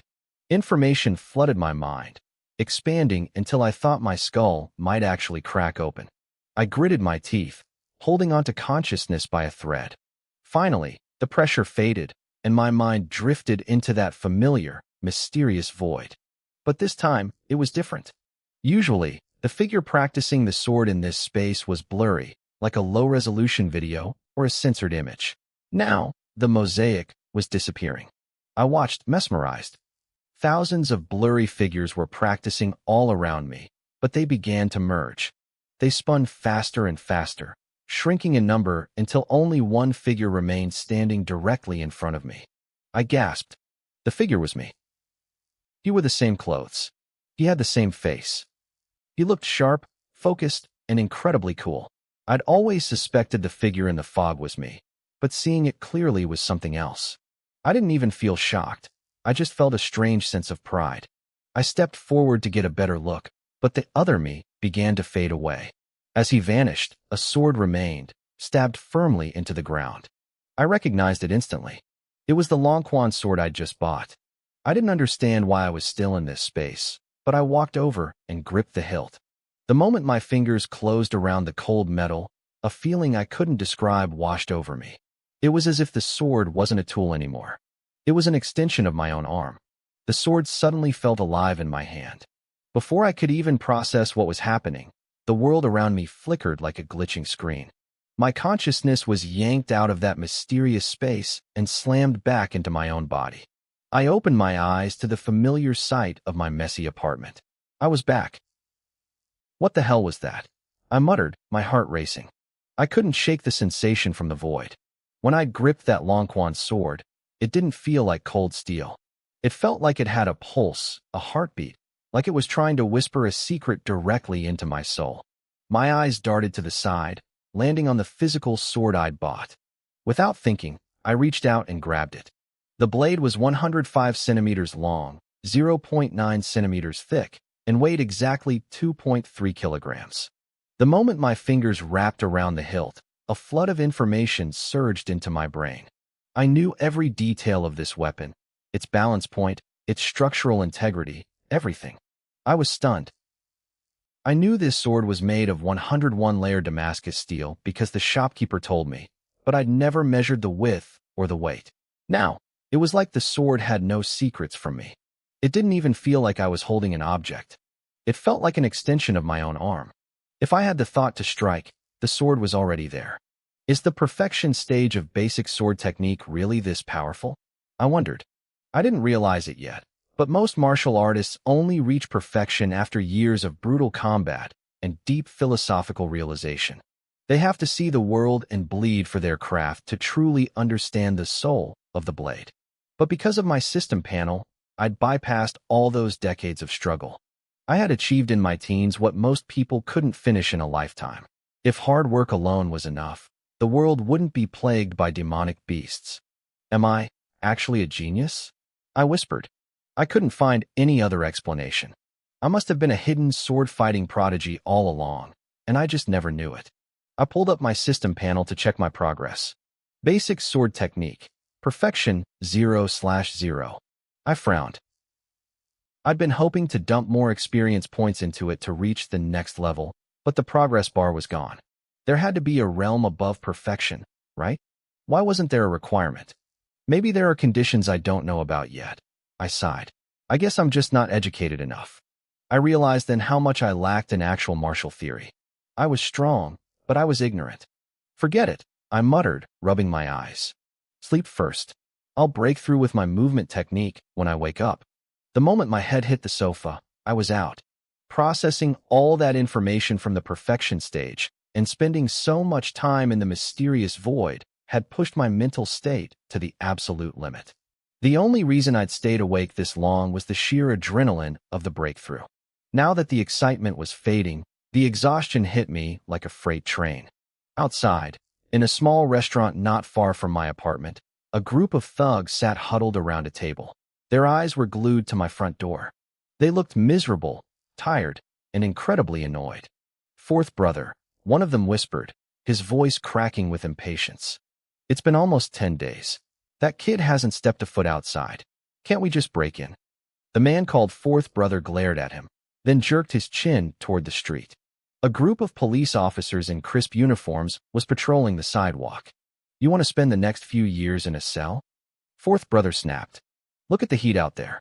As long as we stay patient, he'll have to leave eventually. Once he's out of the city, he's ours. I'm gonna wreck him. The younger thug, Xiao San, hissed. My eyes are literally going blurry from staring at that door for 10 days. These guys were from the Tiger mercenary group. They'd been camping out since they saw me come home, waiting for a chance to strike. Usually, the city guard only got strict a week before the Big 5 exams, and even then, they only worked day shifts. But this year was different. The patrols were running 24 hours a day. Down the street, a young officer sighed, looking exhausted. Captain, those guys in the restaurant have been staring at that apartment for days. Should we move them? Ignore them, the captain replied, leaning against a lamp post. As long as they don't start a fight, they can stare until they turn into stone. Just stay sharp. Only a few more days until the exams. Then we can all sleep. Captain, why is the Bureau so crazy this year? 24-hour patrols. The captain leaned in, lowering his voice. You know what year this is? It's the 500th anniversary of the era of martial arts. Word is the top brass from the Big Five, including the schools from the imperial capital and the First Military Academy, are coming to Honghai City to scout the exams personally. The young officers gasped. Are you serious? My cousin's brother-in-law works security for the Ministry of Education. The captain bragged, puffing out his chest. It's legit. The city wants to look perfect for the scouts. So, suck it up for another 3 hours. When the shift ends, I'm buying everyone dinner at the food stalls. Long live the captain, the young guys cheered. Inside the apartment, I had no idea about the scouts or the thugs waiting for me. 10 days passed in what felt like a blink. I was so deep in my cultivation that I forgot to eat. Every time I felt the pangs of hunger while training in the void, I'd snap back to reality just long enough to swallow a fasting pill. I'd started with 21 pills, but I was being stingy. I only had 7 left in my bag. I was pushing myself to the absolute limit. When I finally opened my eyes, a flash of excitement flickered through my mind. I had done it. My basic combat technique had reached the perfection realm. Just a day ago, I had finished maxing out every other skill I owned. At first, I wasn't going to bother with hand-to-hand combat. But then I thought about it. What if my sword shattered in the middle of a fight? I couldn't just stand there. I needed my fists to be just as deadly as my blade. I checked my status. Name, Washao. Realm, first-tier martial artist, maxed. Cultivation art, Northern Brightness Divine Art, level max. Martial arts. Basic gymnastics, level 18 entry level, 66.4 billion/infinity.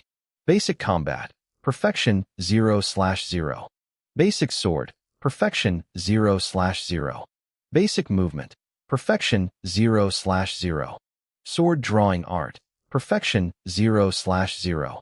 Current experience, 260,806. As a first-tier martial artist, I was gaining 10 experience points every single minute. It felt good. I was at my absolute peak. Except for the basic gymnastics, which was basically useless now that I'd reached the martial artist realm, there was nowhere left to put my points. I wasn't a perfectionist. I didn't feel the need to max out a dead-end skill just for the sake of it. I basked in the feeling for a moment before collapsing back onto my bed. Training these techniques was physically and mentally draining. My mind felt heavy, like it was stuffed with too much information, but the fatigue wasn't as bad as before. It seemed my mental strength had grown. Processing the combat techniques hadn't knocked me out nearly as hard as the sword arts did. Suddenly, my phone buzzed in my bag. I pulled it out and saw a name on the screen. Su Qing. I stared at it. Was she calling the wrong person? I answered anyway. Hello? Teacher Su. Gua Xiao. Her voice came through, sharp and urgent. Do you remember what day it is next Monday? I glanced at the calendar on the wall. Yeah, Father's Day. I knew it, she snapped. Gua Xiao, your priorities are all wrong. How could you forget the martial arts entrance exam? It's the most important day of your life. I winced. I had been so buried in training that the date had completely slipped my mind. Sorry, Teacher Su. I just woke up. My brain is still a bit foggy. I could practically hear her forehead vein throbbing through the phone. She sighed, her tone softening slightly. Look, I know your cultivation level is a bit low, but don't give up hope yet. Word is the passing scores might be lower this year. If you ace the theory and the technique portions, you still have a shot at the Big Five. I stayed silent. What was I supposed to say? Actually, teacher, I've already broken through to the martial artist realm. She'd never believe me. She'd think I was just bragging to save face. Gua Xiao, are you listening? She asked, her voice rising again. I'm here, teacher. Good. Don't waste these last few days. Focus on your theory books. Try to get a perfect score there. I will, I promised. I was about to hang up when she yelled. Wait. Don't hang up yet. Monday morning, 8 a.m. sharp. Multimedia building for the theory exam. Then 11 a.m. at the track for the physical assessment. Do not be late. Understood, I said. The line went dead. I stared at the phone, feeling a bit dazed. I wanted to ask about my student ID or other logistics, but she was gone. She was clearly stressed. I tossed the phone back into my bag and fell into a deep, dreamless sleep. Meanwhile, back at Honghai 7th High School, Su Qing put her phone down and let out a long, heavy sigh. What's wrong? Teacher Su, a colleague asked from the next desk. It's Guo Xiao, Su Qing muttered. I'm just worried about his future. The office went quiet. Even though our school was for the wealthy elite, there were always a few students from poor backgrounds who had scraped their way in, hoping for a miracle. Guo Xiao was the worst off among them.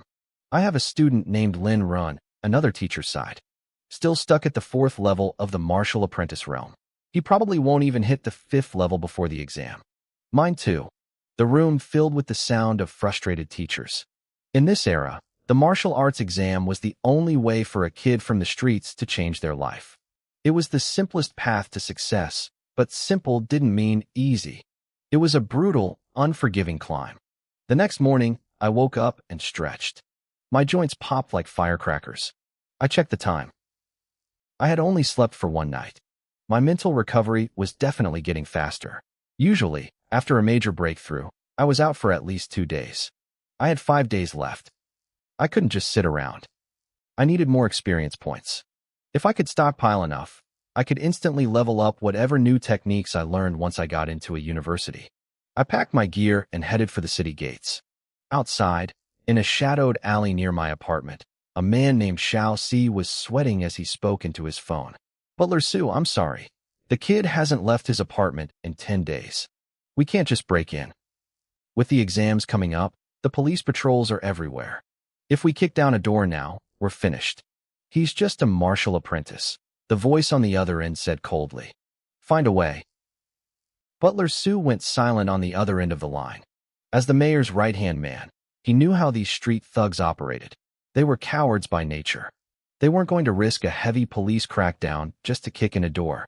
Bring him to me as soon as possible, Su said, his voice dropping to a freezing chill. Dead or alive, the person I work for is losing his patience. Even though I didn't know who was pulling Su's strings, the threat felt heavy. Xiao Si shivered on the other side of the phone, his voice shaking as he replied, I understand, Butler Su. I'll get it done. The line went dead. Xiao Si let out a long breath, his back completely soaked with sweat. He knew the price of failure. The previous leader of the 4th squad of the Tiger mercenaries hadn't just lost his job for messing up. The big boss had killed him personally. If Xiao Si wasn't smart and obedient, a level 5 martial apprentice like him would never have kept his position. One wrong move, and he was a dead man. Suddenly, a younger thug named Xiao Sin burst into the room. Xiao Si frowned. He was trying to groom the kid, but the boy lacked composure. Steady yourself, Xiao San, Xiao Si barked. If the big boss saw you acting like this, you'd be catching a beating. I know, Xiao San panted, his eyes wide. But Brother Si, the kid finally left his apartment. Our guys are tailing him right now. Xiao Si jumped up, his own composure vanishing instantly. He's out? Where is he? Xiao San rolled his eyes internally. So much for being steady. He just left the city.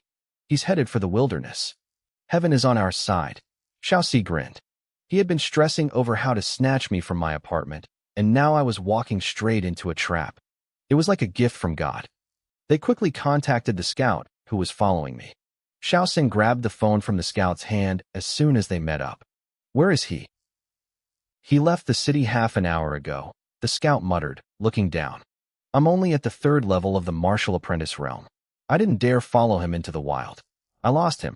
Xiao Si wanted to explode, but he held it back. A 3rd level kid following a 5th level target into the monster-infested wilderness was a suicide mission anyway. He dismissed the scout and turned to Xiao San. When the rest of the boys get here, we head out, Xiao Si said, his face hardening. If we can't take him alive, we'll bring Butler Su his corpse.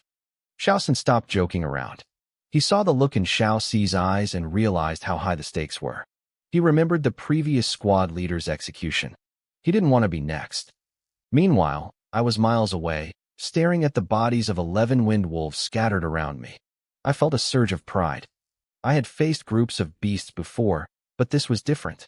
When I fought those snakes and toads back at the slaughterhouse, they were already exhausted from fighting each other. These wolves were at full strength. They were fast, but they couldn't even touch me. I had cut them down like they were nothing. System notifications popped up in my vision. asterisk experience plus 6,000. Experience plus 500, asterisk. I noticed my northern brightness divine art was working faster now, pulling in the energy with incredible efficiency. The only downside was that I still had to physically touch the carcasses to absorb the points. Within minutes, the wolves were gone, leaving behind only 11 pelts. Don't get cocky, I muttered to myself, shaking off the pride. They were only level 1, 6th grade beasts. I'm a martial artist now. Beating them is just bullying the weak. I packed the pelts and kept moving. I knew I had undergone a qualitative change since breaking through. With all my martial skills at the perfection realm, losing to a pack of wolves would have made me a joke. Still, most new martial artists hated wind wolves. They were fast, they hunted in packs, and they were a nightmare to escape from. I had made it look easy. I trekked about 80 kilometers away from Honghai City. The monsters were getting stronger, mostly around the 8th grade of level 1, but nothing could stop me. Suddenly, a flash of crimson caught my eye near some tall weeds. I pushed the grass aside and gasped. Red leaf grass. There were several stalks of vibrant, blood-red plants growing in the shade. I remembered my herbology classes from sophomore year. This stuff was a primary ingredient for body-tempering pills. On the open market, a single stalk was worth 200,000 yuan.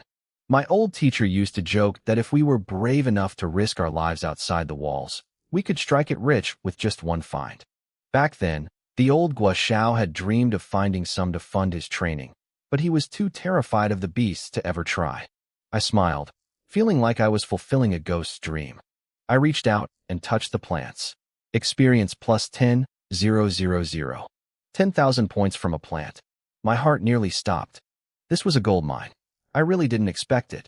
A single, tiny plant gave me 10,000 experience points just from absorbing it. I remembered that a full packet of body tempering powder only provided 500 points. Damn profiteers, I muttered. A packet of that powder cost 30,000 yuan, while a stalk of red leaf grass went for 200,000. The price difference was about sixfold, but the actual medicinal potency was night and day. I didn't know the exact price of a finished body tempering pill, but I knew it had to be a fortune. I cursed the greedy merchants again in my head. What I didn't realize back then was that body tempering powder was actually made from the leftover dregs of the pill-making process, mixed with a few cheap fillers. If I had known that, I would have cursed the alchemists even harder. It even made me consider whether I should study alchemy myself once I got into a martial arts university. Experience plus 10,000. Experience plus 10,000. My luck was incredible. This spot hadn't been discovered by anyone else. In total, these red leaf grass stalks provided me with a staggering 110,000 experience points. It was basically free money. I didn't even think about harvesting them to sell. I was already carrying enough monster pelts, which were worth plenty of cash. Besides, I remembered from my studies that these herbs needed special containers to preserve their potency once picked. Without them, the medicinal value would just bleed away. Absorbing them directly into the system was much more efficient. I looked around. If red leaf grass grew here, maybe there were more nearby. Even if the chances were slim, it was worth keeping an eye out. One stalk was worth 10,000 points. That was a sweet deal. Xiao Wang, are you sure about this? A man asked. Brother Long, I'm positive, Xiao Wang replied respectfully. 2 months ago, my friends and I were clearing this area. The red leaf grass wasn't fully ripe yet, so we camouflaged the spot. Based on the timing, it should be ready now. Xiao Wang's voice was polite, but his heart was heavy. If his buddies, Adai and Scarface, hadn't mysteriously vanished, he never would have reported this find to his superior. Back then, the leaves hadn't turned fully crimson. Unripe grass was worth less than a third of the price of a mature stalk. They had hidden it, promising to come back together. Now, he couldn't reach any of them. He regretted not just picking it back then. If the grass is still there, Brother Long said, ignoring the fact that Xiao Wang had hidden the find for 2 months, I'll credit you with a win and promote you to squad leader. Thank you, Brother Long. Xiao Wang's bitterness vanished instantly. He started praying that no one had stumbled onto their secret. They hiked for about half an hour until Xiao Wang recognized the landmarks. Brother Long, it's right there by that tree. Brother Long grunted a steady reply, but his heart was racing. Red leaf grass wasn't common. If he could get enough to refine a few body-tempering pills, he wouldn't have to worry about resources for his current realm. Even raw, it could help him break through 2 minor stages.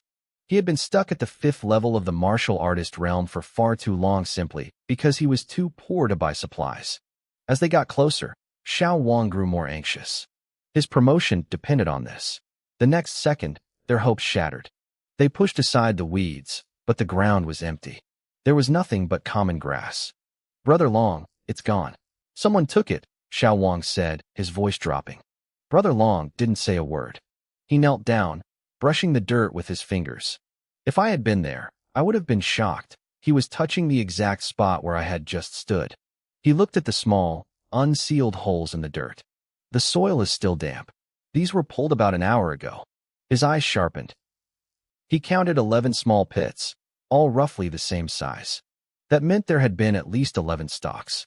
Brother Long felt a surge of adrenaline. Xiao Wang had said there were a few, but 11 was a massive haul. "They were just here," Brother Long growled, his voice heavy with intent. "Search the area. If we find them, we'll ask for the grass back." Xiao Wang perked up. His promotion was back on the table. I spent a while circling the area, but I didn't find any more red leaf grass. I figured I was being greedy. This wasn't exactly a deserted wasteland. If there were more, they would have been snatched up long ago. Thinking back to how well that patch was hidden under layers of weeds, I realized it must have been camouflaged by someone waiting for it to ripen. I decided to stop hunting for herbs and let things happen naturally. Suddenly, a noise caught my ear. What was that? I looked around, but the woods were empty. Not a single monster was in sight. I figured I was just overexcited and hearing things. Chirp, squeak, hiss. The sounds came again, longer and more distinct this time, though still distant. I knew I wasn't crazy. I whispered. It sounded like monsters fighting. Even though I couldn't see them yet, I started moving toward the noise. I still remembered the last time I stumbled upon a monster brawl. I had walked away with 500,000 experience points just by scavenging the leftovers. If there was a fight happening, there was a profit to be made. I followed the sounds, but the woods went silent again. I stopped and waited, holding my breath. A minute later, the intermittent cries started up again. I picked up the pace, moving quickly toward the source. As the sounds grew clearer, my expression shifted from excitement to confusion. This didn't sound like a chaotic brawl. If my ears weren't tricking me, there were only 3 creatures ahead, and the sounds they were making were strange. One of the voices sounded like a bird. Another was clearly a snake. The third one, though? I couldn't quite place it. It sounded a bit like a rat, but there was something heavier to it, something more dangerous. I was deep in the forest now. Massive trees towered over me, their branches knitting together to block out the sun. I didn't recognize the species, but that didn't matter. I had come this far. I wasn't turning back now. Besides, if things got hairy, I could just bolt. My basic movement technique was at the perfection level. Between my speed and the thick terrain, I was confident I could outrun even a level 3 monster. Big monsters hate dense forests. They can't move their massive bodies through the brush. I crept forward and spotted a creature perched on a high branch. Is that a gale sparrow? I wondered. I wasn't entirely sure. Back in high school, they mostly taught us about level 1 monsters. Level 2 stuff was in the textbooks, but the pictures were grainy and hard to compare to the real thing. I'd never seen a live gale sparrow before, but it fit the description. As for anything level 3, I couldn't imagine one showing up in a place like this. I moved a bit closer, and the view suddenly opened up. I was standing near a steep cliff, maybe 30 or 40 meters high. 3 monsters were positioned in a tense triangle, facing off in front of the rock wall. Now that I had a clear line of sight, I identified the other 2. One was bright green with a triangular head and 3 eerie eyes. Its arms were shaped like massive, jagged blades. That was a double-blade mantis, a notorious level 2 monster. The last one was unmistakable, a king cobra. Its hood was flared wide, showing off that iconic spectacle-shaped pattern on its back. Another level 2. The 3 of them were hissing and chirping at each other. I don't speak monster, but it wasn't hard to guess they were arguing over something. The fact that they were at a stalemate told me the gale sparrow was definitely level 2 as well. If it were level 3, The other two would have been bird food 10 minutes ago. Strange, I whispered to myself. These three are natural enemies. I stayed low, not daring to show my face. Even though there were only three of them, they were deadly. As I watched, I noticed something subtle. Their heads kept twitching toward the cliffside. It was a tiny movement, so small I almost missed it, but they were definitely keeping an eye on the rock wall. I scanned the cliff but saw nothing at first. Then, I shifted my position. Hidden behind a cluster of thick shrubs and blocked by two large trees was the entrance to a cave. There has to be something good in there, I thought. You don't get 3 level 2 monsters playing a game of Mexican standoff over an empty hole. Just as I was weighing my options, the tension snapped. Negotiation time was over. My heart started thumping against my ribs. The king cobra lost its patience first. It lunged forward, snapping its jaws open. 2 streams of jet black venom shot out like bullets, one aimed at the mantis and the other at the sparrow. The gale sparrow didn't even break a sweat. It just flapped its wings and took to the sky. The mantis was just as casual, stepping an inch to the right, so the venom hissed harmlessly past. One of those venom streaks flew right toward me, slamming into a tree about 10 meters away. I watched in horror as the bark began to sizzle and pop. Within seconds, the black sludge ate a hole straight through the trunk. The hole kept growing, wider and wider, until it was the size of a basketball. My skin crawled. If that hit me, I'd be lucky to survive with my skin intact. I had a sinking feeling they already knew I was there. I was right. To monsters like these, I was just a tiny, weak bug watching from the sidelines. I wasn't worth their time, at least, not yet. The gale sparrow retaliated from the air. It spread its wings wide, then snapped them shut with a sharp whoosh. 2 visible blades of wind sliced through the air, screaming toward its opponents. Holy crap, I muttered. Is that really just level 2? I knew snakes could spit venom, but wind blades? That was some high-level stuff. What I didn't know was that gale sparrows unlock this wind blade ability the moment they hit level 2. The king cobra didn't bother dodging. It just let its tough scales take the hit. But the double-blade mantis? That thing was a badass. It didn't move an inch until the wind blade was right in its face. Then, with a flash of green, it swung its right arm. Clang, the wind blade was sliced clean in half, dissipating into the trees on either side. I was actually impressed. That was the coolest thing I'd seen since I got to this world. The mantis didn't waste the opening. It blurred into motion, its speed explosive as it charged the cobra. It couldn't reach the bird in the trees, so the snake was the next best target. It leaped into the air, bringing both massive blades down in a crushing overhead strike. The king cobra's tail lashed out, and the real fight began. The king cobra tried to slap the mantis away with its massive tail, but it underestimated its opponent. In midair, the double-blade mantis twisted its body with impossible agility, shifting its strike toward the snake's tail. The collision was violent. Both beasts were sent flying backward from the force of the impact. Through the thick leaves, I saw them lock eyes. Their pupils narrowed into slits. I could feel the raw killing intent radiating from them. The cobra moved first. Its tail lashed out again in a blinding blur, sweeping toward the mantis. The mantis crossed its blades in a defensive X shape, absorbing the blow, but the force pushed it back 4 heavy steps. As soon as it found its footing, it lunged forward. It slammed its blades down, pinning the tail to the ground. 2 deep, bloody gashes appeared on the snake's flesh. The king cobra hissed in pain and yanked its tail back, scales scraping against the dirt. The gale sparrow saw its chance. It wasn't about to let a golden opportunity like this pass. It dived from its branch like a streak of gray lightning, talons extended, aiming straight for the cobra's head. But the mantis wasn't interested in sharing. Just as the bird was about to make contact, the mantis leaped. Its green body blurred as it intercepted the sparrow, its blades catching the bird's wing. Feathers exploded into the air. The sparrow screeched in fury as it tumbled to the ground, its wing badly mangled. It knew it was at a disadvantage on the forest floor. It tried to beat its wings, desperate to regain the safety of the sky. The king cobra wasn't going to let it go that easily. Seeing the bird was grounded, the snake launched itself like a spring.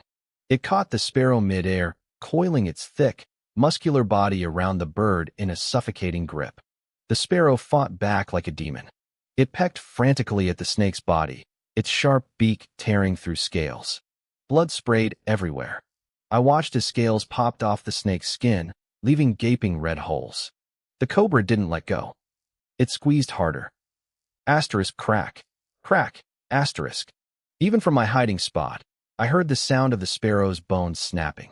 After a few final, pathetic chirps, the bird went limp. It was over. The mantis watched the whole thing, its wariness growing. It knew the snake was dangerous when it started coiling. The moment the sparrow breathed its last, the mantis struck. The cobra was ready. It had been watching the mantis the entire time, expecting a backstab. It dropped the dead bird and whipped its tail around, forcing the mantis back. Then, the snake did something insane. It let out a deafening hiss and lunged forward with its jaws wide open. It didn't try to bite. It tried to swallow the mantis whole. It wanted to trap the insect in its mouth and let the venom do the work. The mantis fought for its life inside those jaws. It used its left blade to prop the mouth open, preventing the snake from snapping its head off. With its right blade, it slashed wildly at the soft tissue of the snake's throat. They stayed locked like that for a long time. Eventually, the mantis ran out of strength. Its arms began to tremble. As it collapsed, it made one final, desperate move. It jammed both of its blades upward, straight into the roof of the snake's mouth. The cobra felt the resistance vanish and let out a triumphant hiss. It bit down with everything it had, crushing the mantis. But its victory lasted only a second. Suddenly, the snake began to writhe in agony. It rolled across the forest floor, thrashing its tail and trying to spit the mantis out. No matter how hard it shook, the dead insect stayed lodged in its throat. The mantis had gotten the last laugh. One of its blades had pierced through the roof of the mouth and driven straight into the cobra's brain. The snake's movements grew sluggish. Its tail gave one last, weak twitch, and then it fell still. I sat there in the silence, my heart hammering against my ribs. 3 level 2 monsters. All dead. And I was the only one left standing.